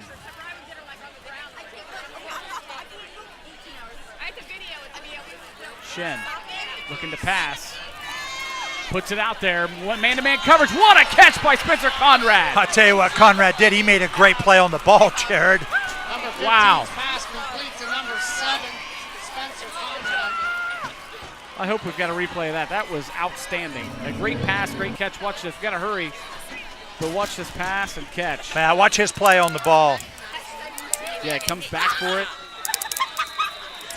And on the play live, Flag on the play. Shen spiked it. They're going to take that. There's a flag. Is this intentional grounding? No, I don't think so. He just spiked the ball. I think somebody wasn't set. We'll get our Fleet Masters call right now. What? They are calling grounding. Like intentional grounding on the offense. And that's a loss of downs. I ask you, you're not allowed to spike it in high school? Well, yeah, I thought you could. No, are we going to wind the clock? It's up to these guys, right? Do you want the clocks? Well, I don't understand. I have to ask an Yeah, I don't official. either. I don't understand what that was about. Low snap. Shen picks it off the ground. Fires it out there. Good catch again. Spencer Conrad tiptoeing that sideline at the 5-yard line. Spencer is having a huge Man, he game. is. Number 7, Spencer Conrad. 27 seconds to play in the half. Fairfield Union out of timeouts, but Bloom Carroll still has one left, and now they take it. Yeah, I would like to be able to make a phone call here and say, okay, Yeah. explain the call to me. You know, we get Tommy Stoughton or somebody on the horn here. I need this to understand why that is. We need Mike Pereira down on the Yeah, front. well, he's our version of Mike Pereira in Yeah, Fairfield yeah. County. No, it helps. It helps understand because, you know, I certainly don't claim to know or understand all the football rules, and I didn't see why, or I didn't understand why that is called intentional grounding. Yeah. So It's going to bring up a 3rd down and goal at the 5. They're going to have to take a shot at the end zone here with no timeouts. yeah, because you may not get the playoff. Right, and it wouldn't leave them much time to get a kicker on the. Well, Colin Woodside's already Yeah. on the field. 3rd down, guys! Yeah, but they have attacked the Here we go, left one. side of Carroll's defense. Here we go! This whole quarter, Jared. And I tell you, that whistle is loud. Got 3rd and goal for the Falcons. 3rd and goal. Shen fakes the handoff, looks to the end zone. Oh, was that broken up by Kuhn? Yes. Or was Yeah, it just dropped? I think Kuhn might have got a hand on that. LaRock was the intended receiver, Broken up by number 12. and it will bring up a 4th down. I think they're going to try to kick a field goal here. Goal 5. The problem is you're on the right hash. This is kind of a funny angle. Watch here. Fakes, throws. Yeah, he stripped him. Good job by Coons defensively. Yeah, it's a little funny angle, Jared, being on that right hash. It'll officially be a 22-yard attempt for Colin Woodside. Good snap. Kick is up, and he got it. So the Falcons take a 1-point lead, 22-21. And what we talked about earlier, turnovers. Well, Fairfield Union has cashed in on 2 of them. Exactly. But Coach Bartholomew, we opened the game with an onside kick. He's got 40 seconds. All he's got to do is run the clock and the quarter, and you go in. He doesn't coach that way, No. Jared. He's aggressive. They're assertive. And if that's how you play, then you know what? You got to play. Yeah. You know, he coaches the same. Every time we've been here, he coaches the same. Right. So, you know, give him credit. As we said, he's kind of the riverboat gambler. And Right. he's going to roll the cards and throw the deck.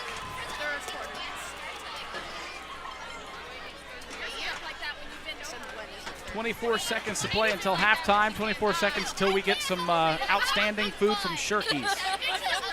Gotta thank. Oh, look at that.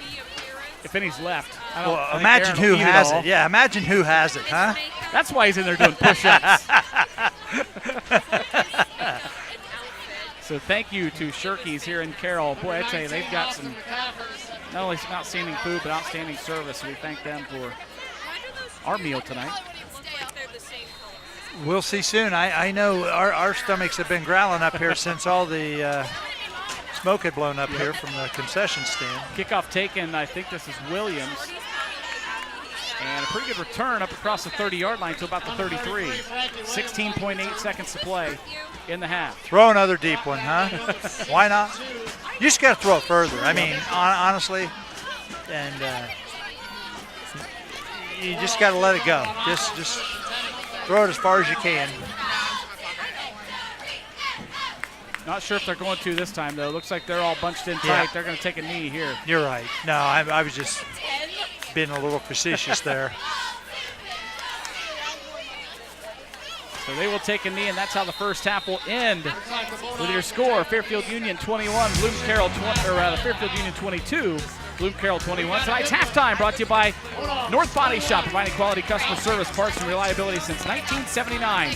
Owner Mark North will provide you with a free written warranty on each estimate. That's Mark North of North Body Shop. He'll treat you right. Also brought to you by Granville Milling Company. Stay tuned, the halftime band show coming up. Again, your halftime score, Fairfield Union 22, Bloom Carroll 21 on the high school football game of the week.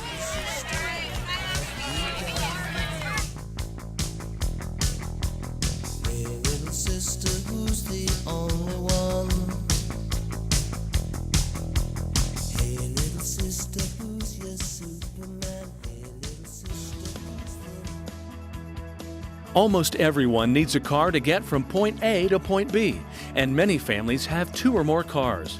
At Carriage Company, located at 1031 North Memorial Drive in Lancaster, we specialize in hard-to-find used cars. Due to the recent success of the new car market, there is a large inventory of used cars available for resale. We can help you find exactly what you're looking for.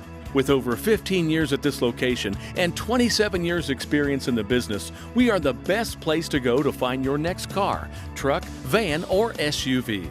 As a member of the Better Business Bureau, we are a Carfax Advantage dealer and offer great financing rates through a local area bank with warranties available on most vehicles. We know your time is valuable, so we take special pride in making sure that you get what you came for at a price that you can afford. Come into the Carriage Company and check out our sweet deals. Stop by today and let us help you, or visit us online at carriagecompany.com. For nearly 90 years, Kumler Collision and Automotive has shown a commitment to excellence with decades of experience and a passion for auto and body repair. Over the years, we've been a big part of seeing this community grow. Our employees are dedicated, hardworking members of this community and care about our customers long after they leave. Kumler Collision and Automotive. We're your neighbors, your friends, and if it's important to your family, it's important to ours. The moment that you're told that you have cancer, so many things were going through my mind. I had this pain that kind of doubled over, and FMC got me the help that I needed, so I ended up surviving. Fairfield Medical Center has helped me get through what was the hardest 6 months of my life. When I first came to Fairfield Medical Center, she was probably having an allergic reaction. They saved her life, and that's why she's here today.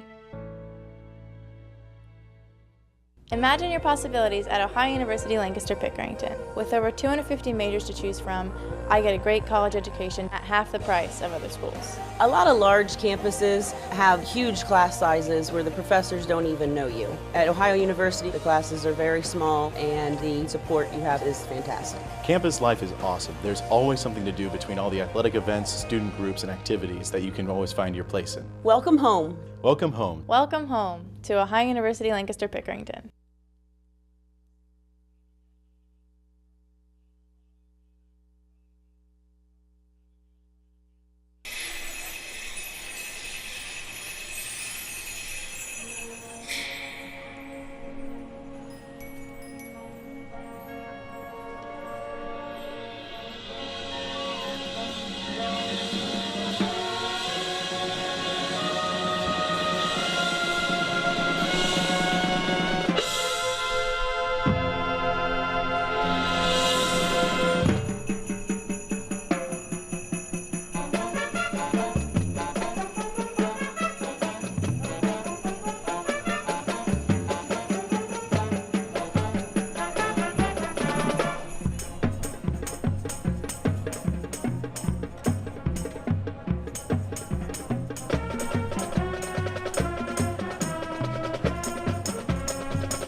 The Frank E. Smith Funeral Home and Crematory in Lancaster and the Johnson Smith Funeral Home in Baltimore have a long and wonderful history of serving our community. Feel free to give us a call at 740-653-0652.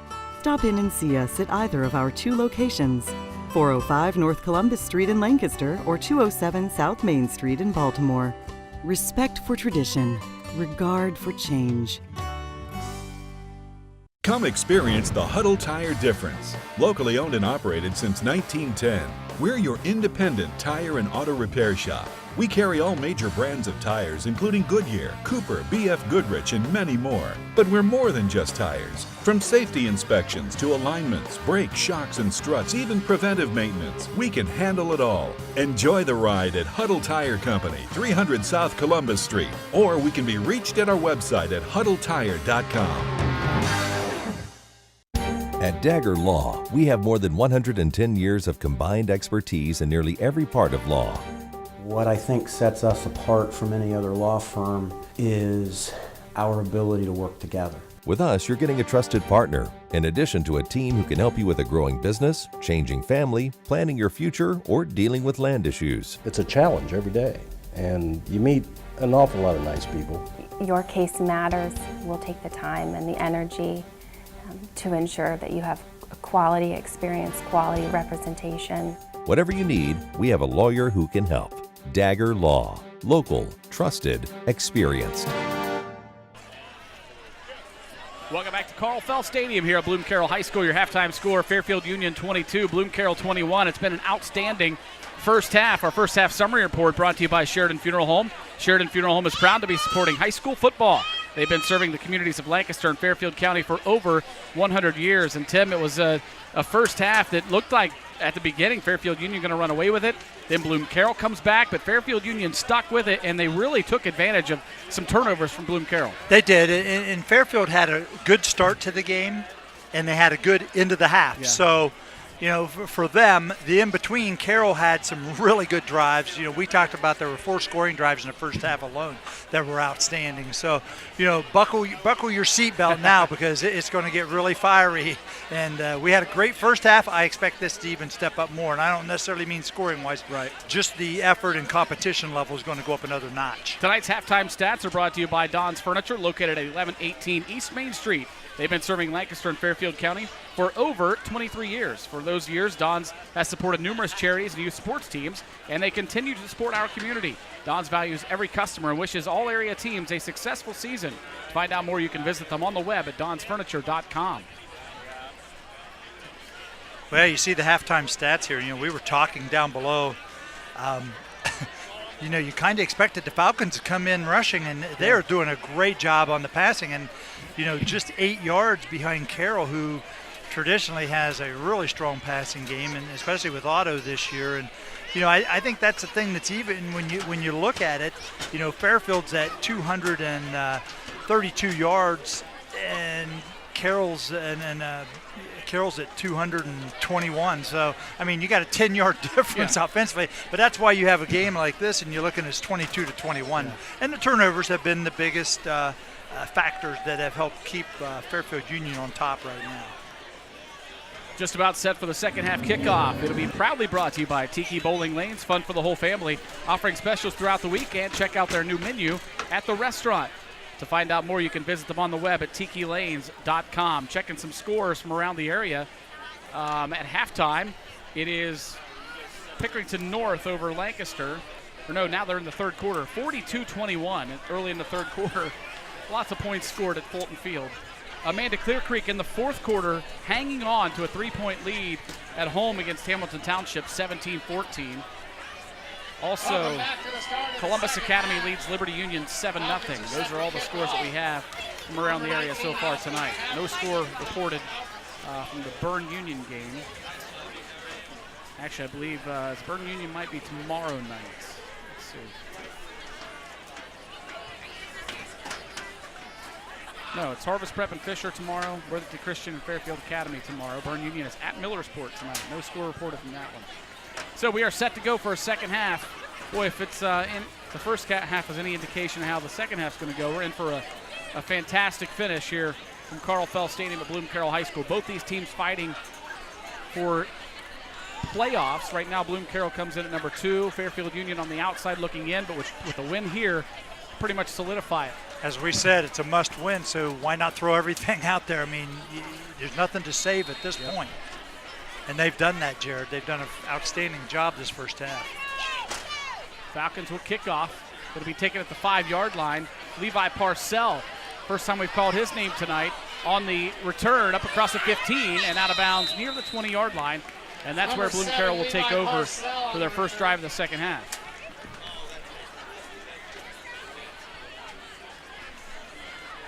So Otto Coons, up and down first half for Otto. Yeah, but we've seen his act before. We know he's capable, and I know the Falcons are too. We addressed it before. I thought Fairfield Union's defensive preparation was really good because they took some things away. They limited his rushing, and they also jumped the slant passes pretty hard. Coons, screen pass. It's complete. And a late hit out of bounds. That's going to be a penalty on Fairfield Union. Yeah, you just can't. You just can't. We've hammered that thought tonight. You just can't make that penalty, Jared. You have to refrain. Nate Wolf was on the receiving end for Bloom Carroll. Also Dead jumped. ball. Personal foul, number 14 on the defense. That's a 15-yard penalty. It will be first down. Here it is again. I mean, he's out of bounds. Well after the play. Yeah, he's out of bounds. It's like personal foul on the defense. In high school, that's going to get called no matter what. That's just the way it is, and you have to understand that. Yeah, first and 10 at the 35. Gives Bloom Carroll first down at their own 35-yard line. Coons with Frankie Williams right behind him.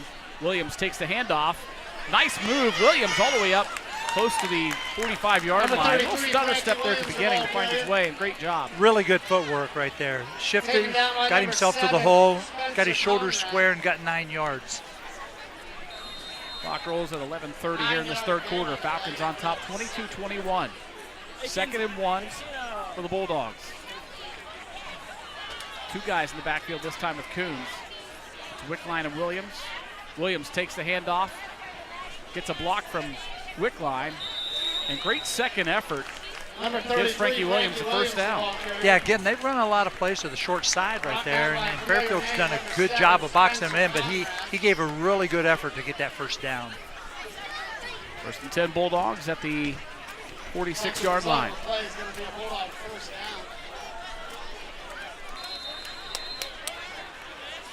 Of course, no huddle, just get the play from the sideline, line up and go. 3 receivers out to the left, 1 to the right. Williams again beside Coons. There's Williams again. Short game this time, brought down by Colin Woodside. Yeah, good job right there. You notice Colin did change his jersey.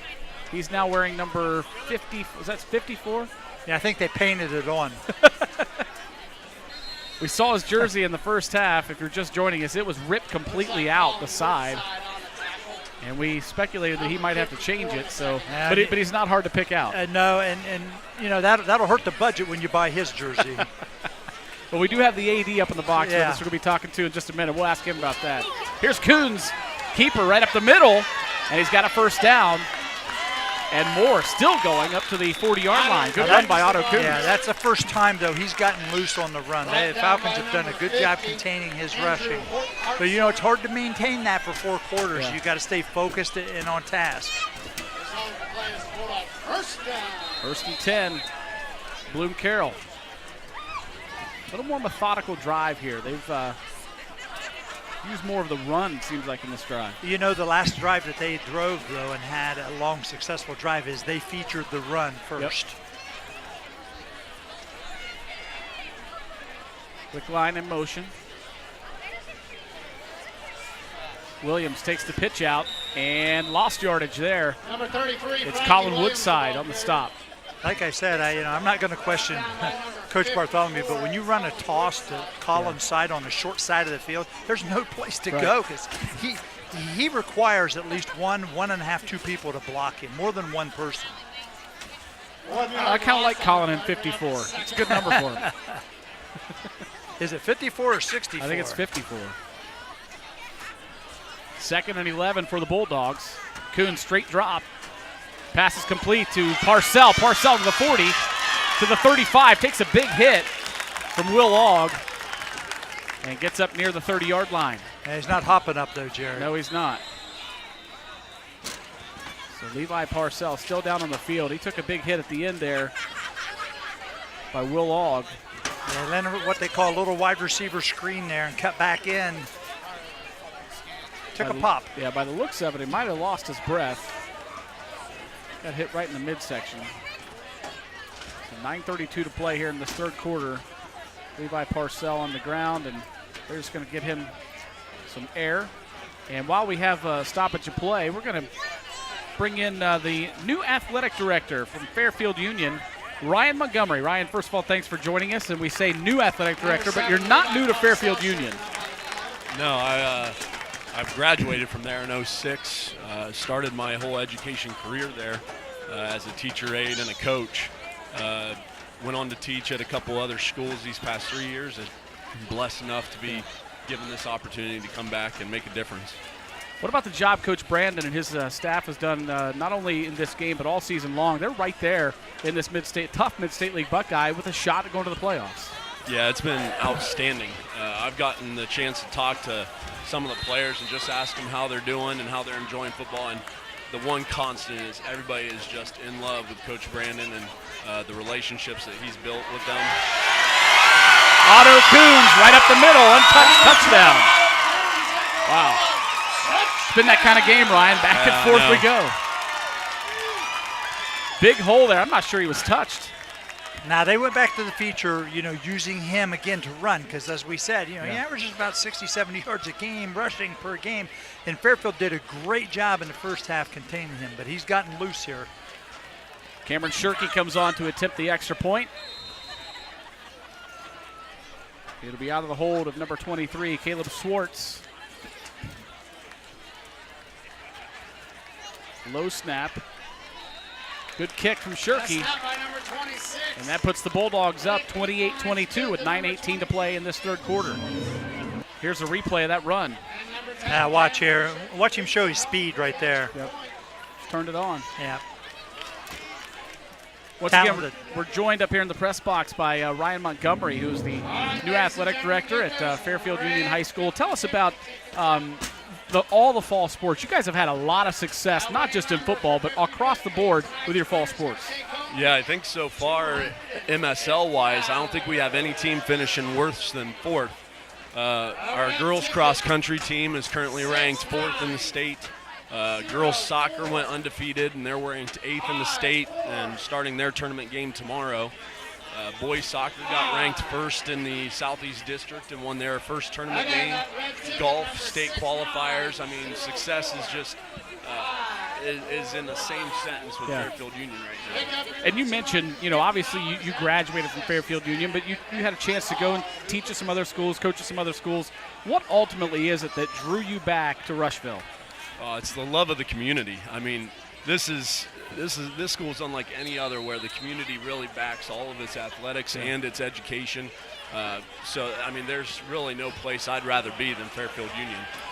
Little pooch kick, and a great job covering it up by number 9 for Fairfield Union. That's Daniel Pavlov. Boy, he knew he was going to take a hit. he prepared himself for it, did. Jared. Daniel, not a very big guy, 5'7", 125 pounds, a sophomore. But he did a great job covering that one up. First and 10 Falcons at the 31-yard line. So do you miss being on the sidelines, coaching? Of course, basketball in your blood, baseball. Yeah, this is the first time in 7 years where I'm taking a year off of coaching. And when basketball season's here, I'm just going to be itching, and I'll be in the gym more often than not. So I hear you, brother. This will be the first time in 17 years that I haven't been in a baseball dugout at the high school level. It's an adjustment for sure. Go, Here's a Tyler, good run. go, Tyler. Wolf. It's a foot race to the 20, 15, 10, 5. Touchdown Falcons and no flags. We got us a track meet going, Jared. Yes, we do. Tyler Wolf with the long touchdown run to put the Falcons back up on top. Not yet. Not yet. Not yet. We're tied. Yeah, exactly. At 28. The extra point can put them ahead. High school football, you never know. Colin Woodside will kick the extra point out of the hold of Spencer Conrad, who's had an outstanding game. Tim, we always joke that we don't like naming players of the game. It's going to be really tough tonight. So many guys out there. Virtually impossible. No doubt about that kick. Woodside boots it through to give the Falcons a 29-28 lead. 9:06 to play. Here's that run. Showed you speed down the sideline. they have hurt Bloom Carroll tonight on the sidelines. They have gotten the ball on the perimeter, used their speed, and Wolf did a great job of just turning it on. Yeah. Talking to Ryan Montgomery, the athletic director, but you were kind of wearing two hats. You're still in the classroom, though, right? Yeah, that's definitely a new experience for taking a half day instead of a full day of the teaching. But I mean, it gives me the chance to be around the students more, and I mean, it is just a great experience to still be with them half the day and then go and get the work done the other half. And Tim will appreciate this. Being a math teacher, I follow Ryan on Twitter, and I see his math classes. Was it last week? They were singing. Yeah. Singing some of their lessons, and hey, you know what? If you can sing something, what happened? You memorize it, right? Yeah, right. So what exactly was that lesson you had? It was the Quadratic Formula. All right. My old teacher, when I was here, Miss Hamble, who had the biggest impact on me, and a shout out to her, because she has an impact on everybody in this community, but she taught me that, and I remembered it clear through high school, and I student taught with her, so I got to teach the students then with her. There's a lot of singing that goes on in my classroom. I sing happy birthday to them every day, too, whenever they have a birthday, so the kids just get used to it. They know not to. There's no embarrassment in my class because I do it enough for myself. And it's all about building relationships, and obviously you've done a great job with that. Yeah. I totally agree. I try and preach that to all the coaches, too, to make sure that relationships is the number one thing to make sure we're keeping this winning going on. Well, Ryan, we don't want to keep you. We know you want to get down there and watch this game. You've got a great staff that you work with. Of course, Matt McPhail, Matt DeStadio, those are great guys. We get to talk to them a lot. So, you've got a great group of guys to work with and learn from. And I tell you what, you make me feel old. Believe it or not, I coached this guy. How about you? I'm out of the classroom now for 2 years after 35 years in. So I've only got like 32 more to go. Hey, so. You're young. Enjoy them. I enjoyed every one of them to this day. I never ever left my car with going, boy, I wish I wasn't here. Honestly. Right. So take it and enjoy the day. They're awesome. We're fortunate to be able to do that. Say hello to Mr. McPhail for me, like I said, a little message, and don't ever let DeStadio forget that I coached him. Just make sure, seriously, don't let him forget. When you need one up, say hey. I was about to say we have both our coaches. I know. I coached Ryan here in baseball at Fairfield Union. So, man, I feel like an old man. Yeah, well, now he's got 2 I kids. do that to everybody. Our wrestling coach has been on our program for 32 years now. He was my teacher, and it's weird that now he's coming to me and asking me for advice and stuff like that. So, it is a different switch of roles, if you would. Well, Ryan, congratulations to you on the job and doing a great job, and just keep it up, and proud of you. Congratulations. All right, thanks for having me. Best wishes. Yep, go Falcons.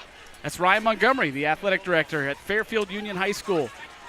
Doing a great job, and we mentioned it. We weren't joking. He's got a great group of guys to work with and under, and not just guys. Board, everybody. He's going to get great guidance. You got some people ahead of you. I mean, it's progressed down through the years. Yep. We've been there. I mean, I'm fortunate to have been around Fairfield Union programs in different capacities, ranging from the principals, and now Matt McPhail's the principal there, and was always tremendous to us when we went out to Fairfield to cover sporting events. And so it's a great step for Ryan, and we would just wish him the best. Yeah. Third down, Coons back to pass. Lots of time, and a good pass and a good catch. Really, he only put it where he where he had to. I think they're a little short, though, here, Jared. I mean, a little Brett Favre'd it there. Just kind of slipped it off to the side a little bit, but man, that is close. Yeah, I think they're gonna bring on the chains, or just I think they're going to have to look because it is that close. Yeah. Like we have an official's timeout for a measurement. So they'll bring him on. Yeah, I think you're right. I think he's short. When I saw the initial mark, I thought it was a little bit short, but what's Coach Bartholomew going to do here? You know what? Their line has done a really good job running the football. They went for it earlier on fourth at about this same spot in the first half. Well, and we talked about that at halftime. That was quite a gamble at the 35. Boy, that's less than a yard. Wow. Yeah, I think they go for it here. I would not bet against Coach Bartholomew going for that. There's no way he's saying. Because if we're not good enough to get that, then we're not good enough to win. Absolutely. And their line has been really good tonight. Well, look at that last play. I mean, Coons had all day to throw. Yeah, he did. And it's been a tremendous game up front on both sides. 4th and inches, still going out of the shotgun. Williams right beside Coons.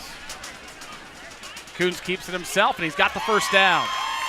Up across the 45 to about the 47-yard line. Yeah, he's got good vision right there, Jared. He does a nice job. And, you know, he's long, he's lanky, but he's got more athleticism than you think. You know, you always hear people say, well, if you only need a half of yard or a yard, why are you still going out of the shotgun? But I mean, right there kind of proved it. It gives him a view, first of all. It gives him a burst of speed. It's where he's comfortable. Right. They have not taken a snap from under center today, so why change things up and take a chance of a fumble? Here's Frankie Williams up the middle. You know, and taking that snap under center. Let's take that. Because at halftime, you know, I was curious why we had a intentional grounding going. Larry Coakley, our stat guy, brought it up, and he said, you have to be under center to be able to spike the football. And that's a great rule to know. And I appreciate Eric sharing that with us. So we cleared that up because I was kind of baffled. But, you know, if you think about it, you never see a quarterback in a shotgun doing that. 2nd down and 9 for the Bulldogs. Coons back to pass. Has some pressure from Woodside, gets the pass away, and it's caught on the sideline near the 40-yard line, still on his feet. That's his favorite receiver. That's number 3, Fisher Jones. I'm telling you, he's a magician with his feet and the ball. When he gets it, his routes aren't as dangerous as when he catches it, Jared. If I didn't know any better, I'd think he's a dancer. I mean, I'm not kidding you. No. You know, and there used to be, I don't know if they still do, but you used to hear about football players all the time taking dance classes. Well, they do ballet for balance. Ineligible downfield. 67 and 72 on the offense. 5-yard penalty. Oh, big play, big call. Yes, repeat, first down. You know what? He had a lot of time and he had to scramble, so that's traditionally. Correction, 2nd down. You know, he had 40% of his line downfield. 2 out of the 5 were already too far. So that negates a first down reception and brings up a second. It'll remain 2nd down, but a 2nd and 15.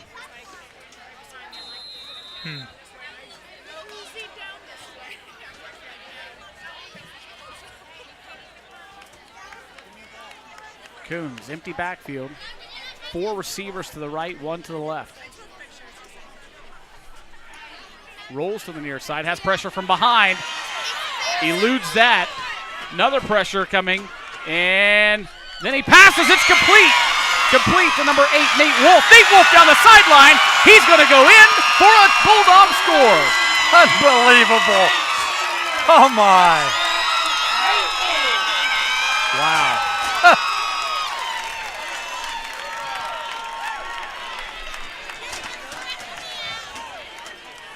Tell you what, Nate Wolf did a great job, but how about the job of Otto Coons? Well, I'll date myself, but that's Fran Tarkington. If you go back and click YouTube, you young people that watch this. Hey, and they were wearing purple and gold. Yeah, well, he was also a New York Giant when he had to run for his life all the time, back when the Giants weren't so hot.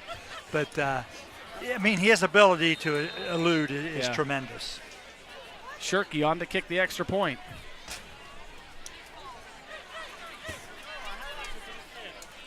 Kick is up, and it is good. 5:15 to play in the 3rd quarter. Bulldogs back up on top, 35-29. Look at this. Watch him here. Reverse roll, come back. I thought he was just going to throw it out of bounds. So did I. But he didn't give up on it. He found how about the receiver, Wolf, to stay in bounds? Oh, their receivers do a great job running with football, breaking tackles. Do a really, really good job. 35-29, 5:15 to play in the 3rd quarter. Another update on scores from around the area. Amanda Clear Creek clinging to a 2-point lead, 23-21 in the 4th quarter at home over Hamilton Township.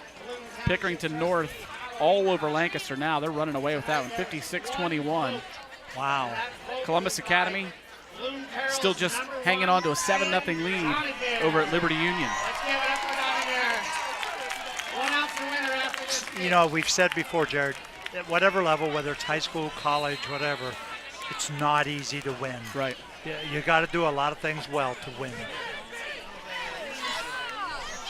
Kickoff. High one will be taken at about the 11-yard line. Spencer Conrad on the return and brought down near the 25. Yeah, in my opinion, that's kind of the ideal kick there. You get height, allow your coverage team to get down, and then pin him in.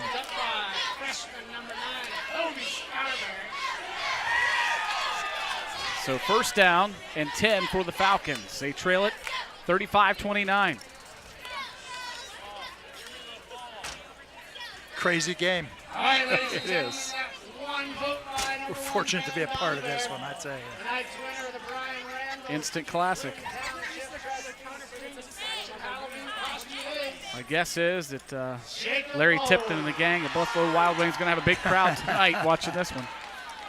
Shin back to pass, complete, and immediately there for the tackle is, can't see the number, that's 17 for the Bulldogs, Austin Messmore. Yeah, pressing a little harder there now. Still attacked them on the right side. That's too bad. Looks like a cramp maybe. Hopefully it's just a cramp. LaRock holding that calf. Yeah. So going to get that cramp worked out.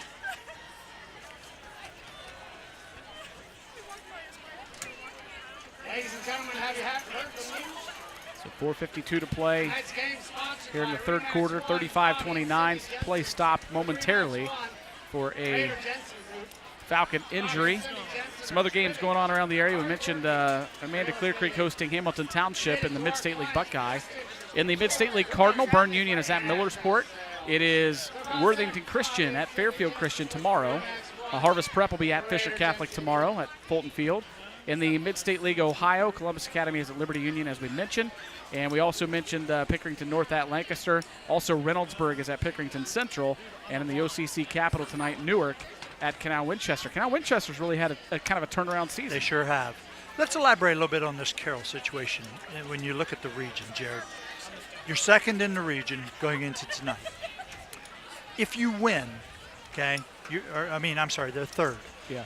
If you win, you're probably going to at least stay there. When I looked at the other teams in the region, you're probably not going to lose ground at that point. Plus, Fairfield Union, you're going to get some quality points, okay, because they're 5-3. Yeah. It's a quality opponent.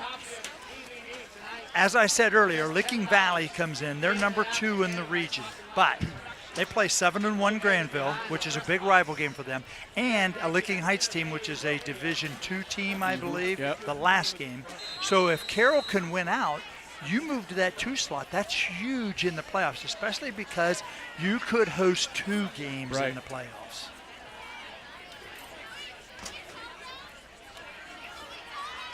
Shin hands it off, and not much there for the running back, Porter. Number 11, Jared. Well, it's just hard to predict what's going to happen here. It's been so, back and forth that you really haven't felt like somebody's grabbed the momentum and kept it for long periods.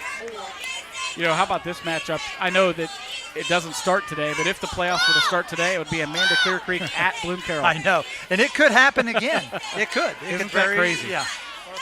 Here's a completed pass out to Spencer Conrad. Number 15 is passed. And a late flag again over on the sideline. Like a flag on the play. This might be on Carroll. Yeah, let's see what the call I think is. he just kind of threw him down after he was well out of bounds. We'll see. Dead ball, personal foul, number 8 on the defense. 15. We're going to have first down. So 15-yard penalty again. We've seen far too many of those tonight, both sides. I mean, there's going to be penalties because kids are going to make mistakes, Yeah. but those are ones you can control, and you just have to eliminate them. Yep.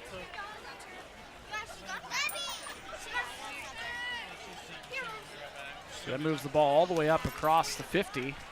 Going to be spotted at the Bloom Carroll 48-yard line. First and 10 Falcons. That 15-yard march is a big one, I'll tell it you. is.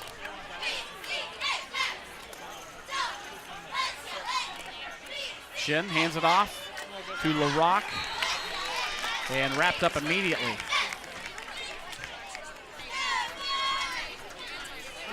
John LaRock. Good to see LaRock back in there after he got that cramp worked out. Senior, number 67. That's not easy to do, come right back. If you've ever had a cramp, it's hard. Those hurt for a while. Well, and unfortunately, you get a feeling that they're going to keep coming. Yeah. Now, Jonah made a great play right there on the defensive line. He just totally discarded the blocker and made the tackle, so really no gain. 2nd and 9. Shin lofts one out there to Conrad, and nothing there. That's how your D-backs got to play. Jared, they just got to be more aggressive, and they are. Yep. Tackle made by, I believe, Otto Coons came up. Helped on that tackle. 3rd down and 10. Yeah, Spencer's had a huge night receiving. He really has. And, he's done some other things with kick returns and stuff, but he's had a really, really big night. 3rd and 9. 3 receivers to the left side. 1 to the right. Porter stands behind Shin. Shin straight drop back. It's a screenplay. What a job by number 74, I believe it is, for Bloom Carroll. No, not 74, 34. That's Nico Koski. We've called his name a lot tonight. He's had a great game out of that linebacker position. Yeah, he's done a nice job. Get your hands up, pressure the passer. Big play on the 4th and 10. So 4th down and 10 for the Falcons. 2:40 to play in the 3rd quarter. They trail at 35-29. Yeah, they're fortunate. The only thing that the penalty did was maybe losing some field position. Yeah. High punt. Fair catch called for and taken at the 13-yard line. Yeah, nice punt right there. We have seen some really good punts and kicks on both sides tonight. You're right. I mean, that's about 35, 36 yards right there in the air and no return. So you'll take that. So the Bulldogs take over 1st and 10. They lead it by 6, 35-29.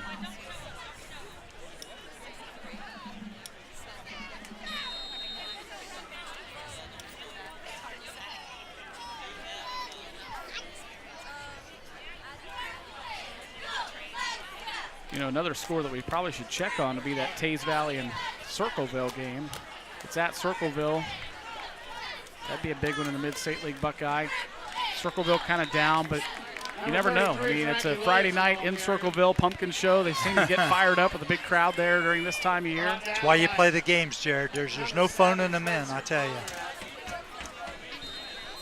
2nd and 5, 2:13 and counting here in the 3rd quarter.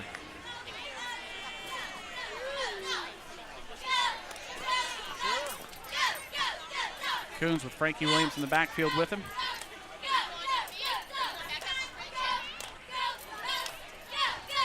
It will be Williams. No, Coons keeps it, rolls out to the near side, looking downfield. Good coverage by the Falcons, and Coons just has to tuck it in. And he picks up maybe a yard. He ran a long way to get 1 yard, but great coverage downfield by the Falcons. And he made a great fake because it was hard to tell. Yeah. I mean, he sold it really well. But you know what I like what Otto did right there was sometimes you got to live to play another play. He made a good choice. Just get out of bounds. Yep. Either throw it away or get out of bounds. You pick up a yard, so what? Play the next play. We saw him earlier throw the interception, and that allowed Fairfield Union to go down and take a lead right before half. It's a sign of maturity. Yep. 3rd and 2. Here's Williams on the carry. He's got the 1st down and more. Up across the 30, still on his feet to the 35, and finally down at the 37-yard line. Yeah, he was seeing the sideline, Jared, real quick. He was trying to work his way to that sideline. He's had a good game tonight. Sure has.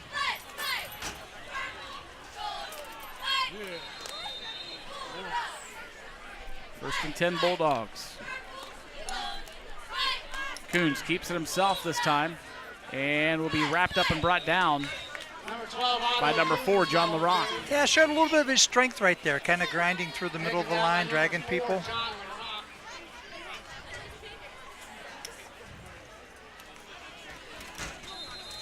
Three-yard gain on the play. Clock rolls down to 1:12 to play in the 3rd. 2nd down and 7. Even I told Greg I was going to kick your ass. Here's Williams again up the middle. And Gain of maybe 2 or 3 on the Number play. 33, Frankie Williams, the ball carrier. Tackle made by number 14, Will Auld. Short gain on the play, going to bring up a 3rd and 3. Got a couple of offensive linemen trotting off the field. A couple new ones coming on.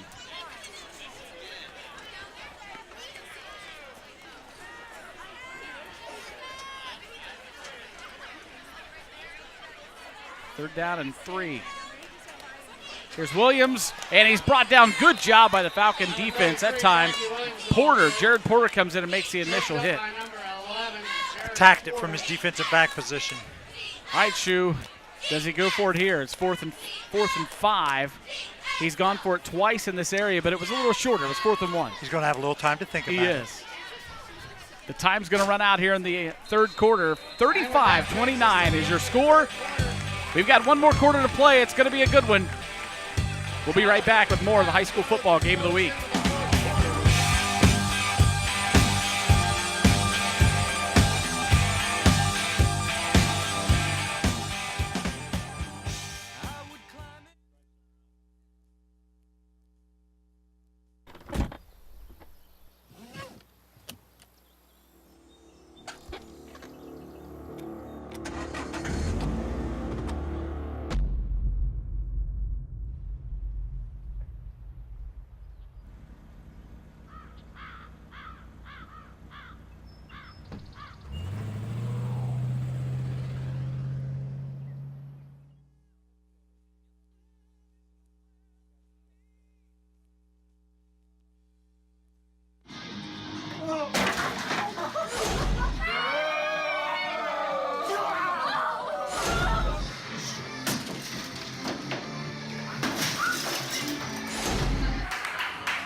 Most party fouls are pretty dumb.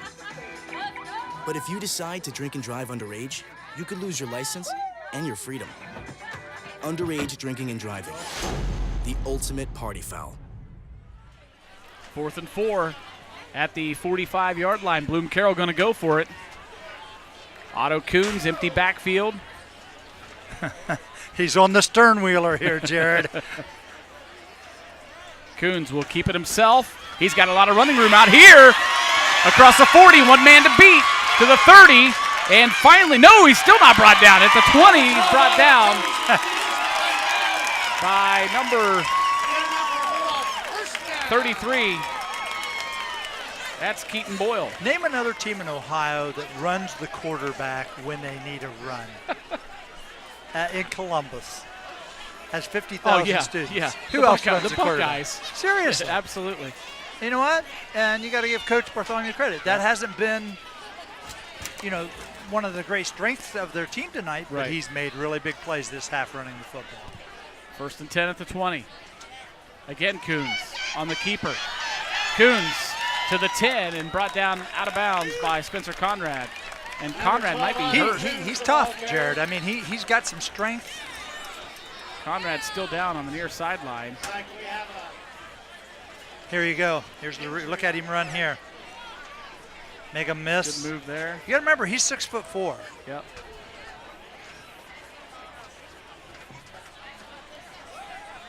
Man, that is a good run. Nice tough cookie. Yeah, he is. So Conrad is up and moving toward the sideline. Maybe just got the wind knocked out of him shortly.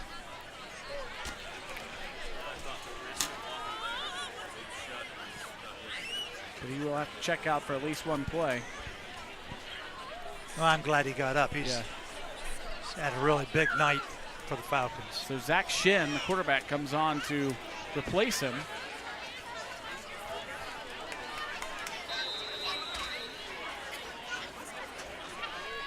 Second down and 1 for the Bulldogs. Coons gives it to Wickline. Wickline inside the 5 and down to the 2. They've had a really good half of rushing the football this half. You know what that shows? That shows you a little toughness. That shows you their line's pretty good, and they're tough because Fairfield Union is no slouch up front. Right. Up the line quickly. 1st and goal inside the 5. Coons Again to Wickline, and it's a touchdown, Bulldogs. Jared, that looked easy. And that's a credit to their offensive line. They are getting it done up front. In the fourth quarter, and that's critical.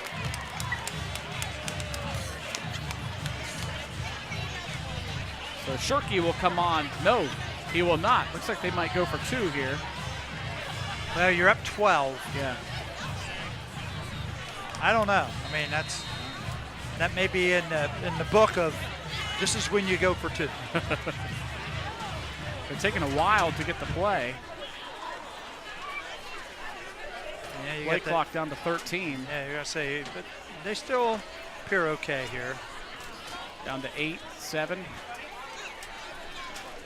Snaps it at 4. Coons back to pass, wide open in the end zone. Again, that's Wickline. His schemes are outstanding, aren't they? Carroll's schemes. Their offensive group needs applauded because that's a really nice play, Jared. Little play action. I mentioned head coach Wade Bartholomew. He's got some good assistants. Scott Bartholomew, lots of years under his belt.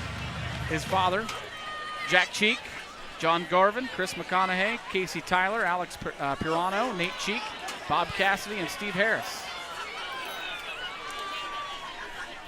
They've had a great game plan tonight. Some great plays called. But they're designed. You know, they scheme it really well. They do things. They've made big fourth downs here. They've gone back. Kuhn Otto's had a big play in this half several times. But give the Falcons credit. You got 11 minutes to go. You know what? You got to fight back now, and they've shown a lot of fight tonight.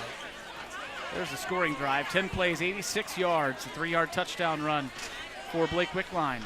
It's an impressive drive, but what impressed me more than anything was their physicality of their line and how they just seem dominant right now. This time they will kick it deep. Wow, Shirky booms it. Nice kick by number 10. Lands into the end zone, touchback. Well, Fairfield Union, they have to put a score on the board here. 11:04 to play in the ball game. They trail at 43-29. Yeah, Carroll's made some really nice drives again this half. Good skill players, but what's really not understood, I think, is how good they are. Their line play is good on both sides of the football. Let's see what the Falcons got up their sleeve. Low snap, and Shin just has to fall on it. And then he's hit while he's laying on the ground. And the way the flags have been flying today, I'm surprised that one wasn't a 15-yarder. Probably a pretty good decision there. You got to judge, and when you're on the field, it's a little different. The speed that things are happening, and a kid sees the ball go down, and he kind of slid into him, I think, in defense of the defender. He didn't necessarily go body to body. Right. I thought he hit the turf first and slid into him.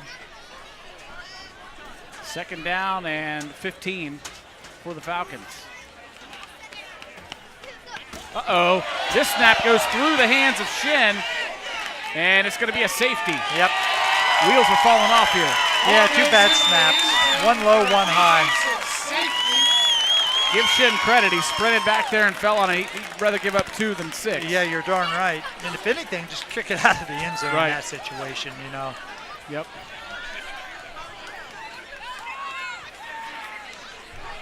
So that makes it 45-29. Here's the replay. Oh, I had no chance. And it had some heat on it, too. Oh, it was left, and it was at least a helmet's width above his head. Yeah. So no chance. Short distance like that. So now Bloom Carroll gets the ball back. We got picture in a picture, baby. Yeah. Scott Burke. Like the Falcons will kick off from the 20-yard line. Doing video for Fairfield Union. Shot inside our truck again. There's Aaron and Shane. They're playing around again, Jared. They stopped doing push-ups at about 1 score. Well, after 3 pizzas. Could do those later. Speaking of which, we mentioned heading into halftime that we were going to have Shirkies I tell you, it was excellent. Excellent. It's outstanding.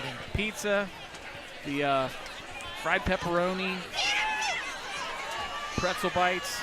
The return here is a good one, up across the 50-yard line, all the way up to the 44. Number 26, Blake Wickline on the return. Well, now you really find out about your team if you're the Falcons. You know, you played well all night. You led at half, and boy, the third quarter, the early fourth quarter here, Carroll's taken over. Now, this is when I used to love to watch our teams compete. How are they going to respond when it's right now? Because it gives you a handle on what you really do have. Because I tell you, Carroll is not going to sit on it. That's not their forte. Right. That's not how they play. First and 10 Bulldogs. Coons has Frankie Williams in the backfield with him. This will be Williams up the middle. Wow, touchdown saving tackle right there. Number 33, Frankie I'm telling you, Williams, Jared, they are opening seams and gaps in Fairfield's defensive line. tripped up by number Bloom 7. Carroll's offensive line has Spencer dominated Conrad. their line here for the last quarter and, 2 minutes. Yeah, Spencer Conrad doesn't make that tackle. Frankie Williams is going to the house. First and 10.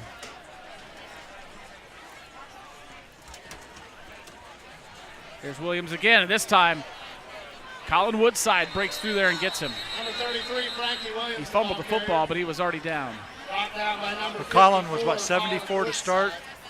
Now he's down to 54. 72 to start. 72, so he went down 18 numbers. But he still makes the plays. Yep. Doesn't matter what he's wearing.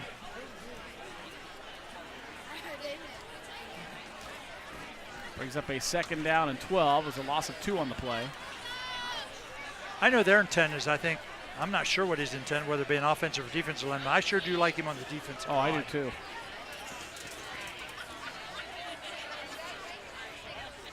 Coons back to pass. He has pressure. What a move. Coons moving upfield. Gets a block. He's at the 20. Cuts back to the middle. Still on his feet. Otto Coons near the 5-yard line. Kid can do it all. He has rushed.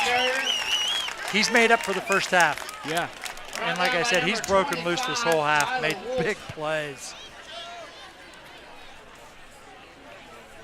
Great run by Otto Coons. Here it is. Right here. He just rolls initial, out. Yeah. He just got a feeling, didn't he? And then he's not easy to take down, Jared. Like I said, he's stronger than you think. Yep. 5 on the play. Dead ball, false start, number 72. The offense, repeat first down. 5-yard penalty. Fleet Master's call is a false start on Bloom Carroll.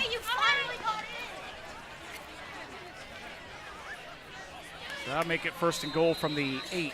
Yeah, no, I'm sorry, from the 13. Yeah, I still hate that as a coach. You know, again, got to know the count. You got to be disciplined enough to stay in your stance. As a coach, that just drives you crazy.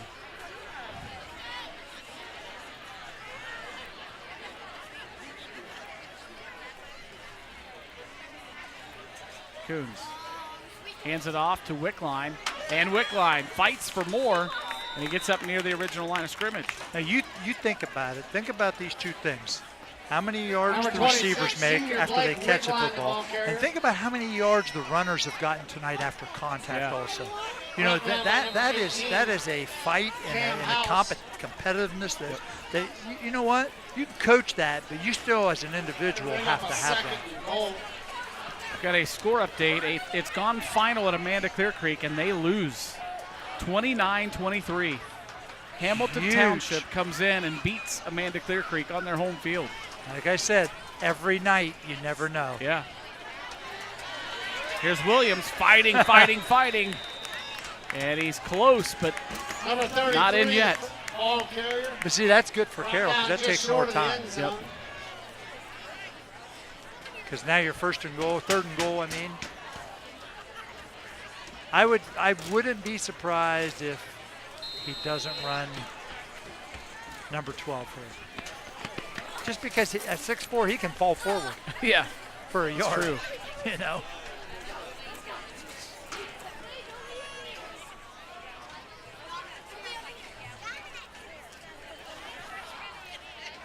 And Coons gives it. Nope. Is that Wickline? Yeah, their line just has a great push. 34. That's Nico Koski. He's had a good game defensively. Now he's got him a score. Hey, stick the linebacker in that fullback spot and let him have it. Yeah. But the way their line is just attacked at the point of attack, Jared, they have pushed and moved the Fairfield Union defensive line. Very impressed with the Carroll linemen. It's costume night in the student section. Looks like we got some Teletubbies. in the student section. But they got a cat in the hat over there too? Yeah, it looks like it. Shirky on to kick the extra point. It is up and it is good. Makes it 52-29. Boy, it seems like just a moment ago it was Fairfield Union up 29-28. And it was just that long ago. Carroll scored 24 points here. Like, wow. But you know what's impressive about the Bulldogs, Jared, honestly, to me, is that there was no panic. Right. You didn't feel that, you didn't sense it, and to be good over this type of a game, you have to have conditioning, and it's got to be mental and physical, and they've shown that tonight. 6 plays, 44 yards, a 1-yard touchdown run for Nico Koski. 52-29 is the score.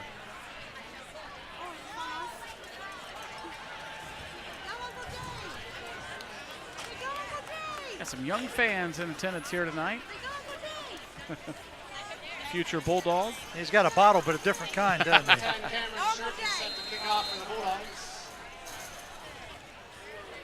Shirky to kick it off. Man, he's got a leg. He's letting it fly now. Wow. That kick goes into the end zone for a touchback. I think they sent some of those pepperonis from out back out to him and got him going. He might have a future as a kicker. Oh, in definitely. The next level. Absolutely. So the Falcons take over 1st and 10 at the 20-yard line.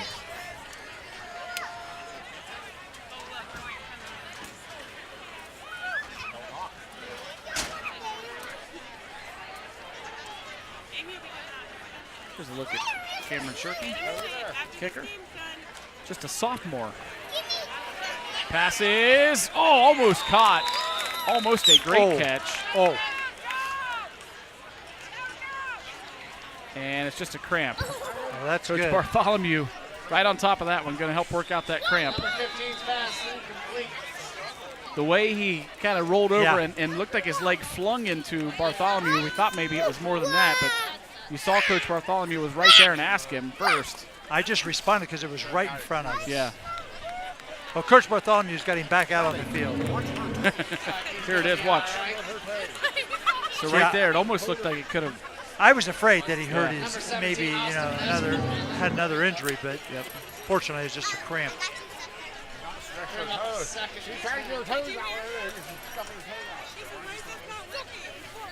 Kids forget, you still have to hydrate 24 hours hard before. You still have to supply your body with all the things necessary. And I know the training staffs at the schools are good with that. The coaches address it. But you got to keep reminding the student athletes constantly, prepare to play. And that's part of the preparation. Shin, screen pass.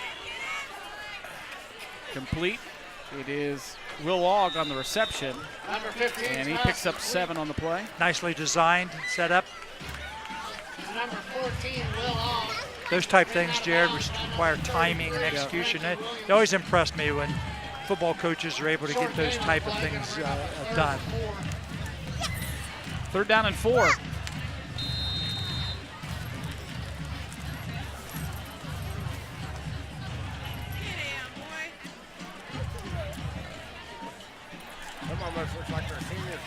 Third down and 4.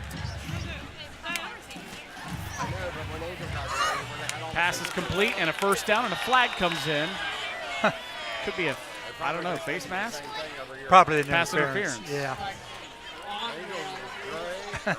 We had a big up here, didn't we? Yeah. Defensive pass interference. Number 8, that's a 15-yard penalty that results in a 1st down.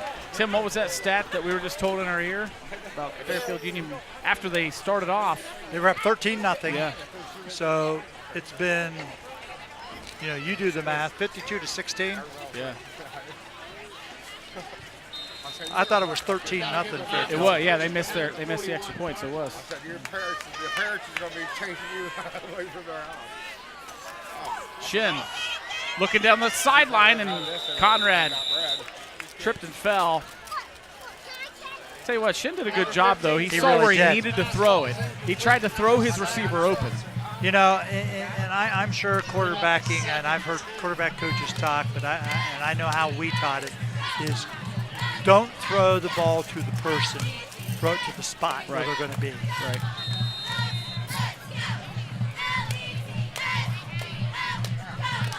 Got a final score from Circleville. Taze Valley wins that one 42-14.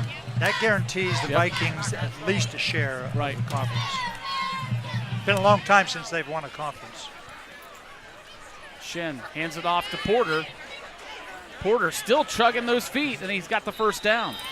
He runs hard.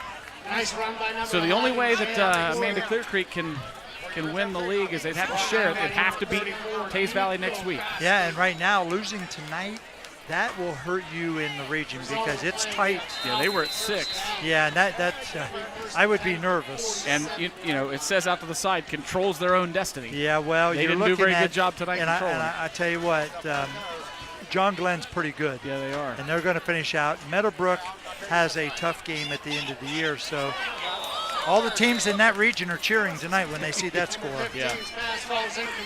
Incomplete pass. But it's still the best system I've ever seen for designing football. Yes. I would love to see the D1 go to something similar, like all the teams in the 5 majors, you get this many points, and then you reward them for playing good teams because they beat. And you could do the subdivision teams. You can play those people, but you tier it down just like in the case if you're a D1 and you play D2, you don't get as many points. Right. I love that. I wish they could do something like that. Why not? I don't think it's that complicated. No, not at all. There's a pass out completed to LaRock, and he's got another first down. Number 4, John LaRock. I'm very impressed with Zach Shin tonight. He's been really good. He has. And he's tough. I like him. He's a competitor. The Falcons not giving up here. 1st and 10. Well, I mean, 35. Down here, the last misfortune they had nothing to do with anything. They just had a bad snap. And I mean, those kind of things happen, unfortunately. But they're driving the ball game. Handoff. And nothing here. Nah, really ran to the football hard that time. Porter was the carrier. Yeah, brought down by a slew of Bulldogs. They told me 250. So 2nd down and 12. Clock rolls down to 5:19 to play in the ball game. Senior number 26 to Lake Whitlock.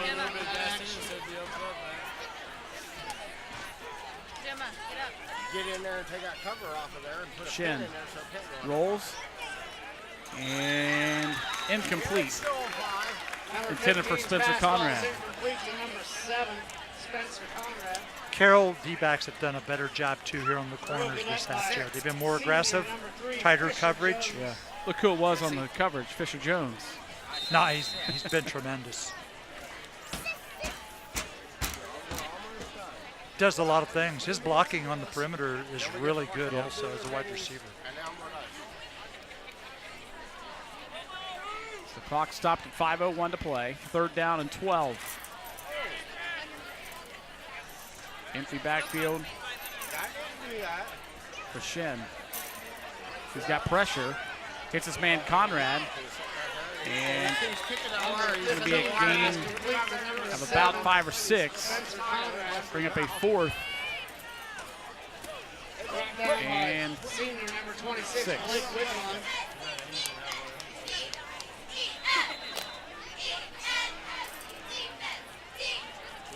Timeout, Falcons. So the Falcons will take a timeout. See what they can come up with here on 4th down and 6 with 4:37 left to play in the ball game. So it's been an eventful night, not just here, but all around the area.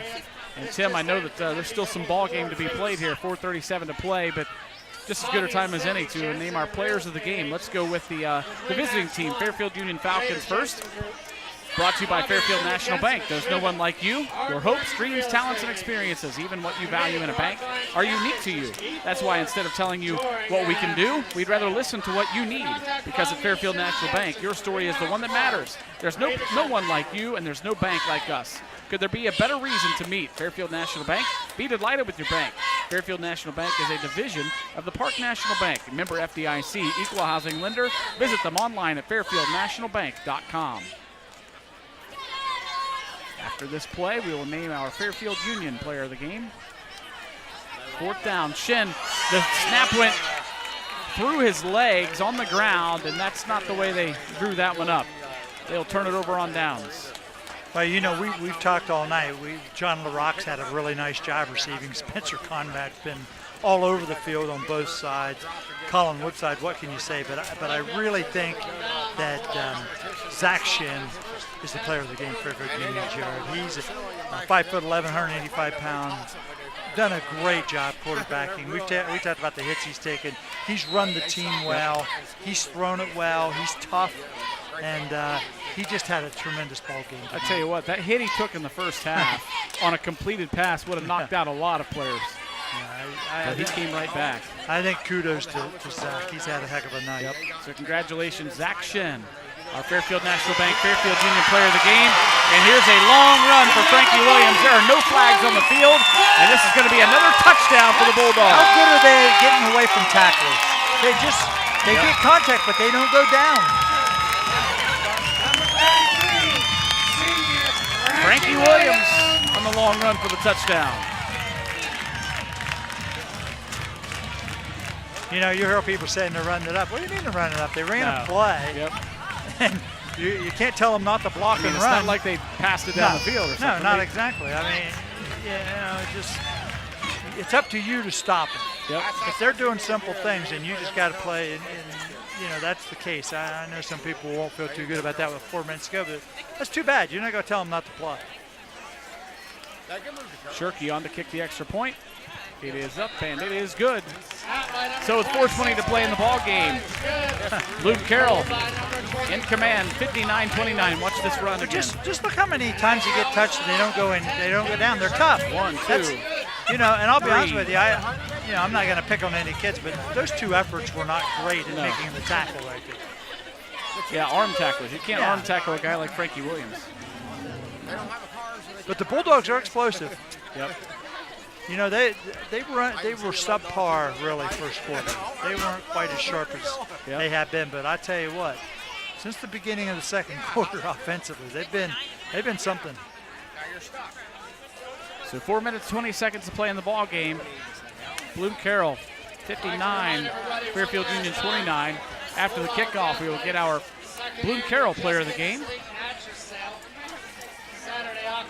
Shirky will tee it up. Spencer Conrad's back there, as well as Keeton Boyle. You know, Boyle, he's another one that's had a good ball game tonight. He really Jared. has. He's been all over the field. Both sides, yes. Offense and defense. Exactly. Been very impressed with them. I don't know who was talking to,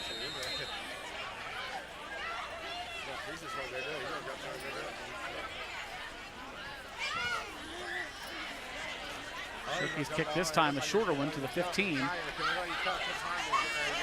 Conrad stepped out of bounds over on the far side. Number 7, Spencer Conrad on the return. So let's get our Bloom Carroll player of the game, brought to you by the Edwards Insurance Agency, specializing in providing personalized insurance coverage that meets the needs of our individual clients. Contact Todd or Dale Edwards at Edwards Insurance Agency today. Hey, when you talk about Bloom Carroll, I mean, look at Frankie Williams. I mean, how can you not even Otto Coons? But I tell you, to me, Fisher Jones has been outstanding tonight. The 6', 175-pound senior wide receiver. He makes plays, he blocks, he runs kicks back, plays defensive back, Jared. He's been tremendous. Good pass from Zach Shannon, a nice catch by John LaRock. Had a big night receiving. Yeah. He really has. Boy, I tell you, this game, we've kept our statistician, Eric Coakley, on his toes, haven't we? Hey, he's a math guy, man. He can keep up with it. There he is. 59-29 the score, and I can't wait to see some of the stats that he had to figure he didn't out. come here to be bored. He came here to do some work. Low snap again. Shen just did a great job to even get it to Tyler Wolf.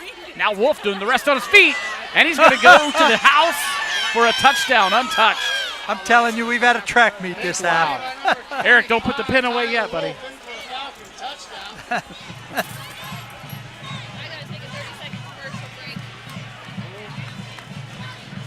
In the second half, Bloom Carroll, we were just told, just in the second half, 276 rushing yards.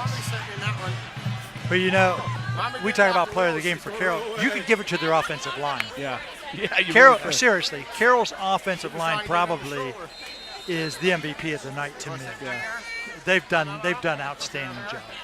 Colin Woodside on to kick the extra point out of the hold of Spencer Conrad. Kick is up and it is good. Tell you what, to take a two-step and kick it, that was a boomer. He's got a thunderous. Wouldn't want him to hit your shin, would you? No. So a 3:07 to play, 59-35. And Bob had just told us in our ears that with a 30-point lead, it would have been a running clock. Yeah, so much for that. 29 now. 29. But you know what? It's only 3 minutes to go. We've had so much fun. Oh yeah, this has been a great game. It doesn't matter.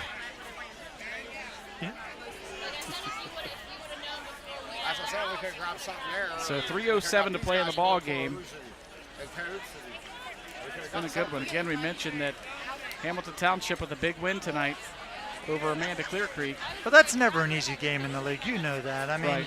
The Rangers always pose some threat to you, and just not that easy to win. That's what makes the league good, though, Jared. Pickerington North beat Lancaster 56-28.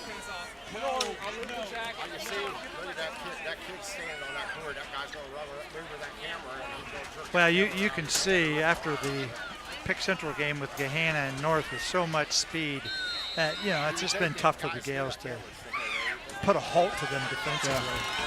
Yeah. Onside kick is recovered by the Bulldogs, number 36, Donnie Ball. Liftoff return caught by senior number 36, Donnie Ball. So the Bulldogs go back on offense, 1st and 10 at their own 46-yard line.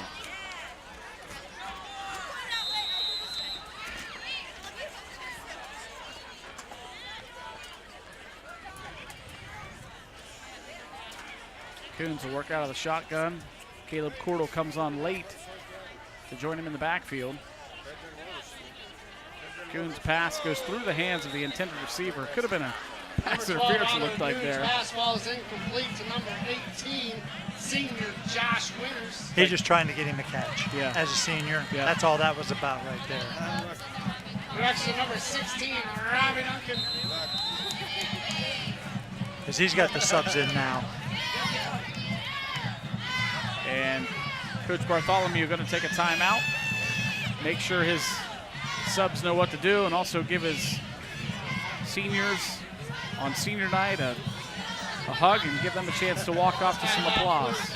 Yeah, I mean, there's not a lot of times that those players don't get in the game. Right. You played Columbus Academy last week. I guarantee they weren't getting an opportunity to play probably. Maybe on a kickoff team or something. But you want to make sure they're organized. People get all stressed about that sometimes at games and stuff. What are they calling timeout for? They're up to. Just calm down. Yeah. You're here to coach the kids. Yep. And if you're on the other side, coach your kids. Yep. And that's how I always viewed it. Like, I'm not worried about what anybody else is doing. Just try to have a little common sense here with it. And couldn't agree more. What's another 2 minutes? Right. Seriously. I have people who constantly deal with and worry about the time of a baseball game. Who cares? Enjoy it. Yeah. You're here. Some guys say, well, you know what, this and that. And I go, you know what? If it takes an hour and a half, great. It takes 2.5 hours, whatever. Yep. We'll enjoy it. I really think a lot of your feel toward things is how you let it affect you. Wow, big hit there. I'm not sure who did more of the hitting. I think it might have been Koski. Yeah. Well, Koski's he's used to, defending and coming in and sticking people. They kind of, the sideline got a jolt out of that laughing here over here. Quarterback right now into the ball game is number 22.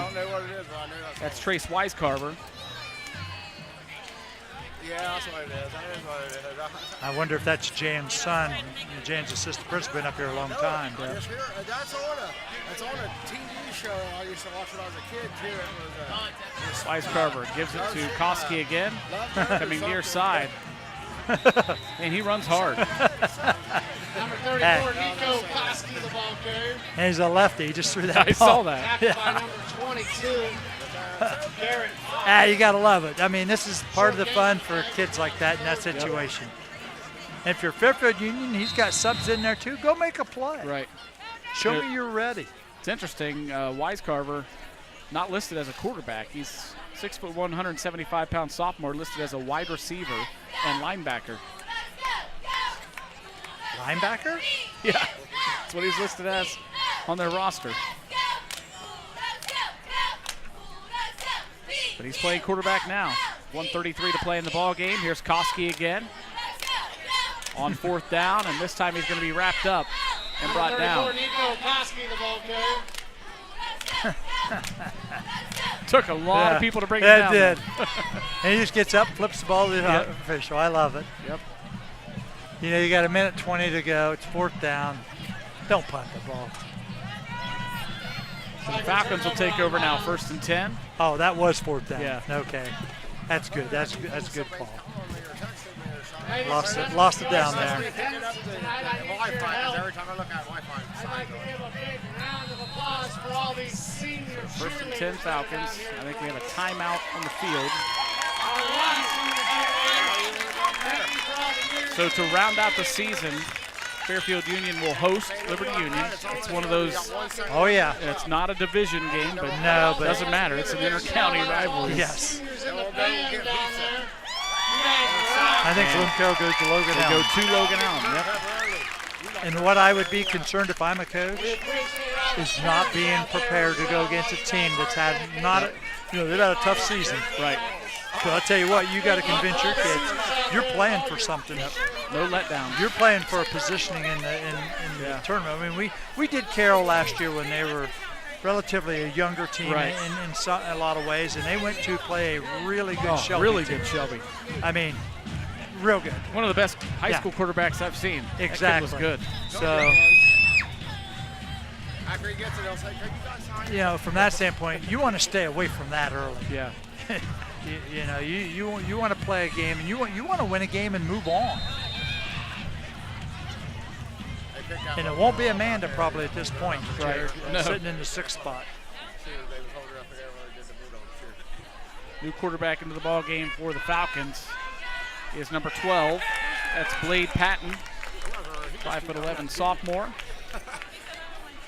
Well, some of these players here too, you know what? They're going to get a chance to tomorrow morning to play in the JV game. You're right. 10 a.m. probably at Fairfield Union. I'm not 100% sure that's on the schedule, but generally that's how it works. The running back is Isaac Doherty. He was also a sophomore, down under a minute to play.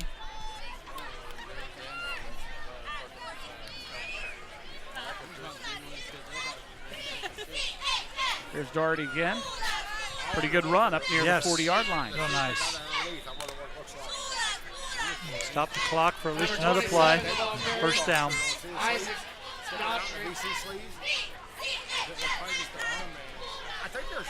This is one of the later games we've had this year. Yeah, it is. It's taken long because we've had so much scoring. And how many passes were thrown, too. I would love to see, because I know Coons came in completing about 65% of his passes, which is tremendous. Come on, Eric, do you have that for us? Number of passes thrown, how many complete? What down and what yardage? Here's Doherty again. Doherty, good run. Up across the 35. Like that. The 35.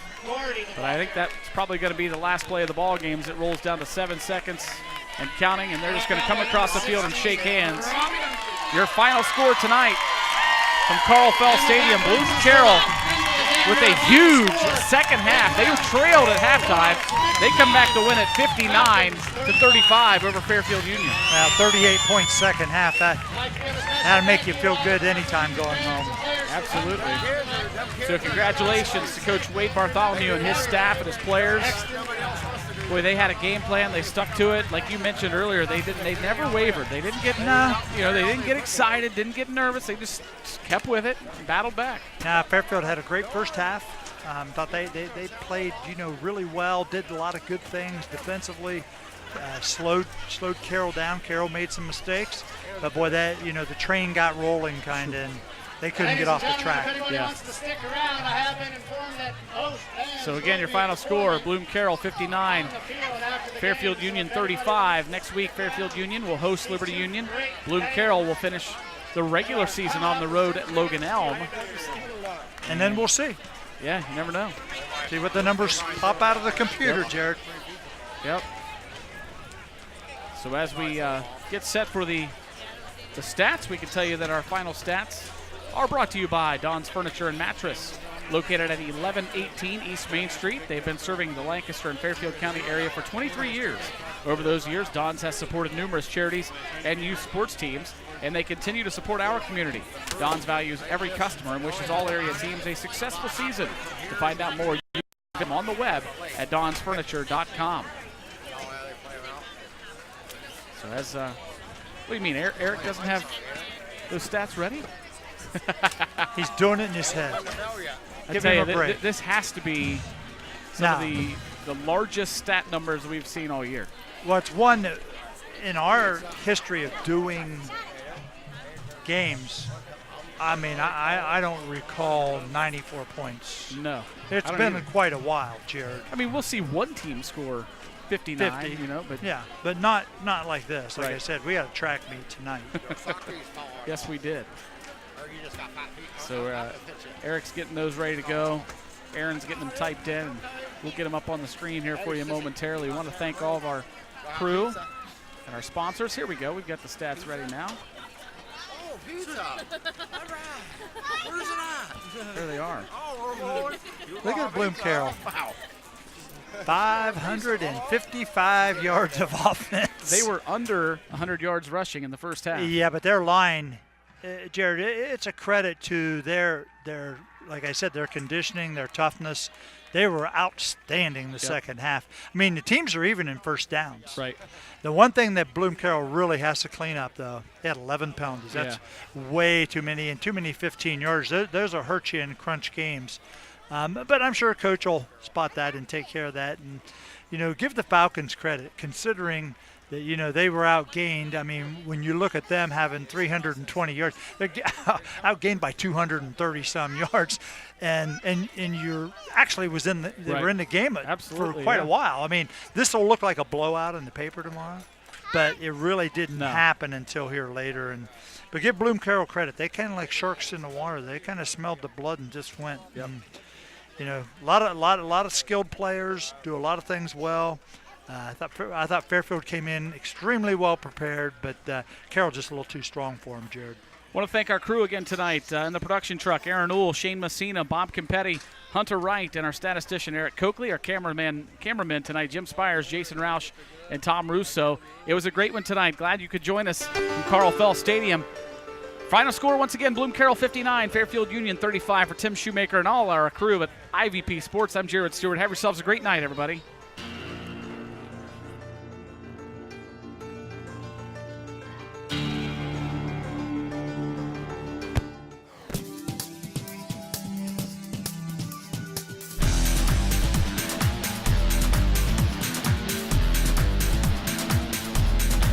IVP Sports presents the Buffalo Wild Wings High School Football Game of the Week.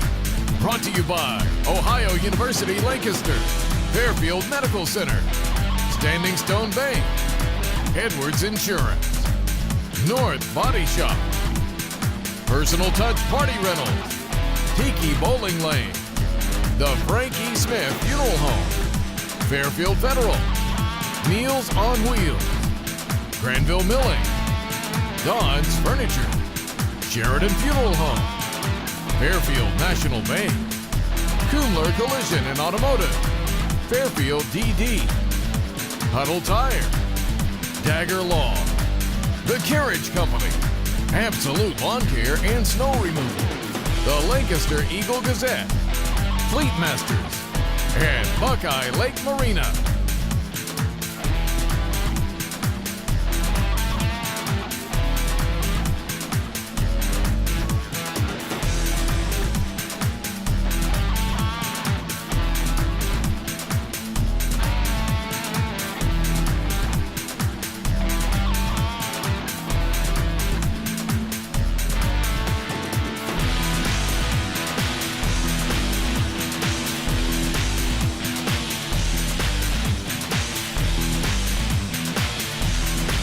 This has been an IVP Sports production.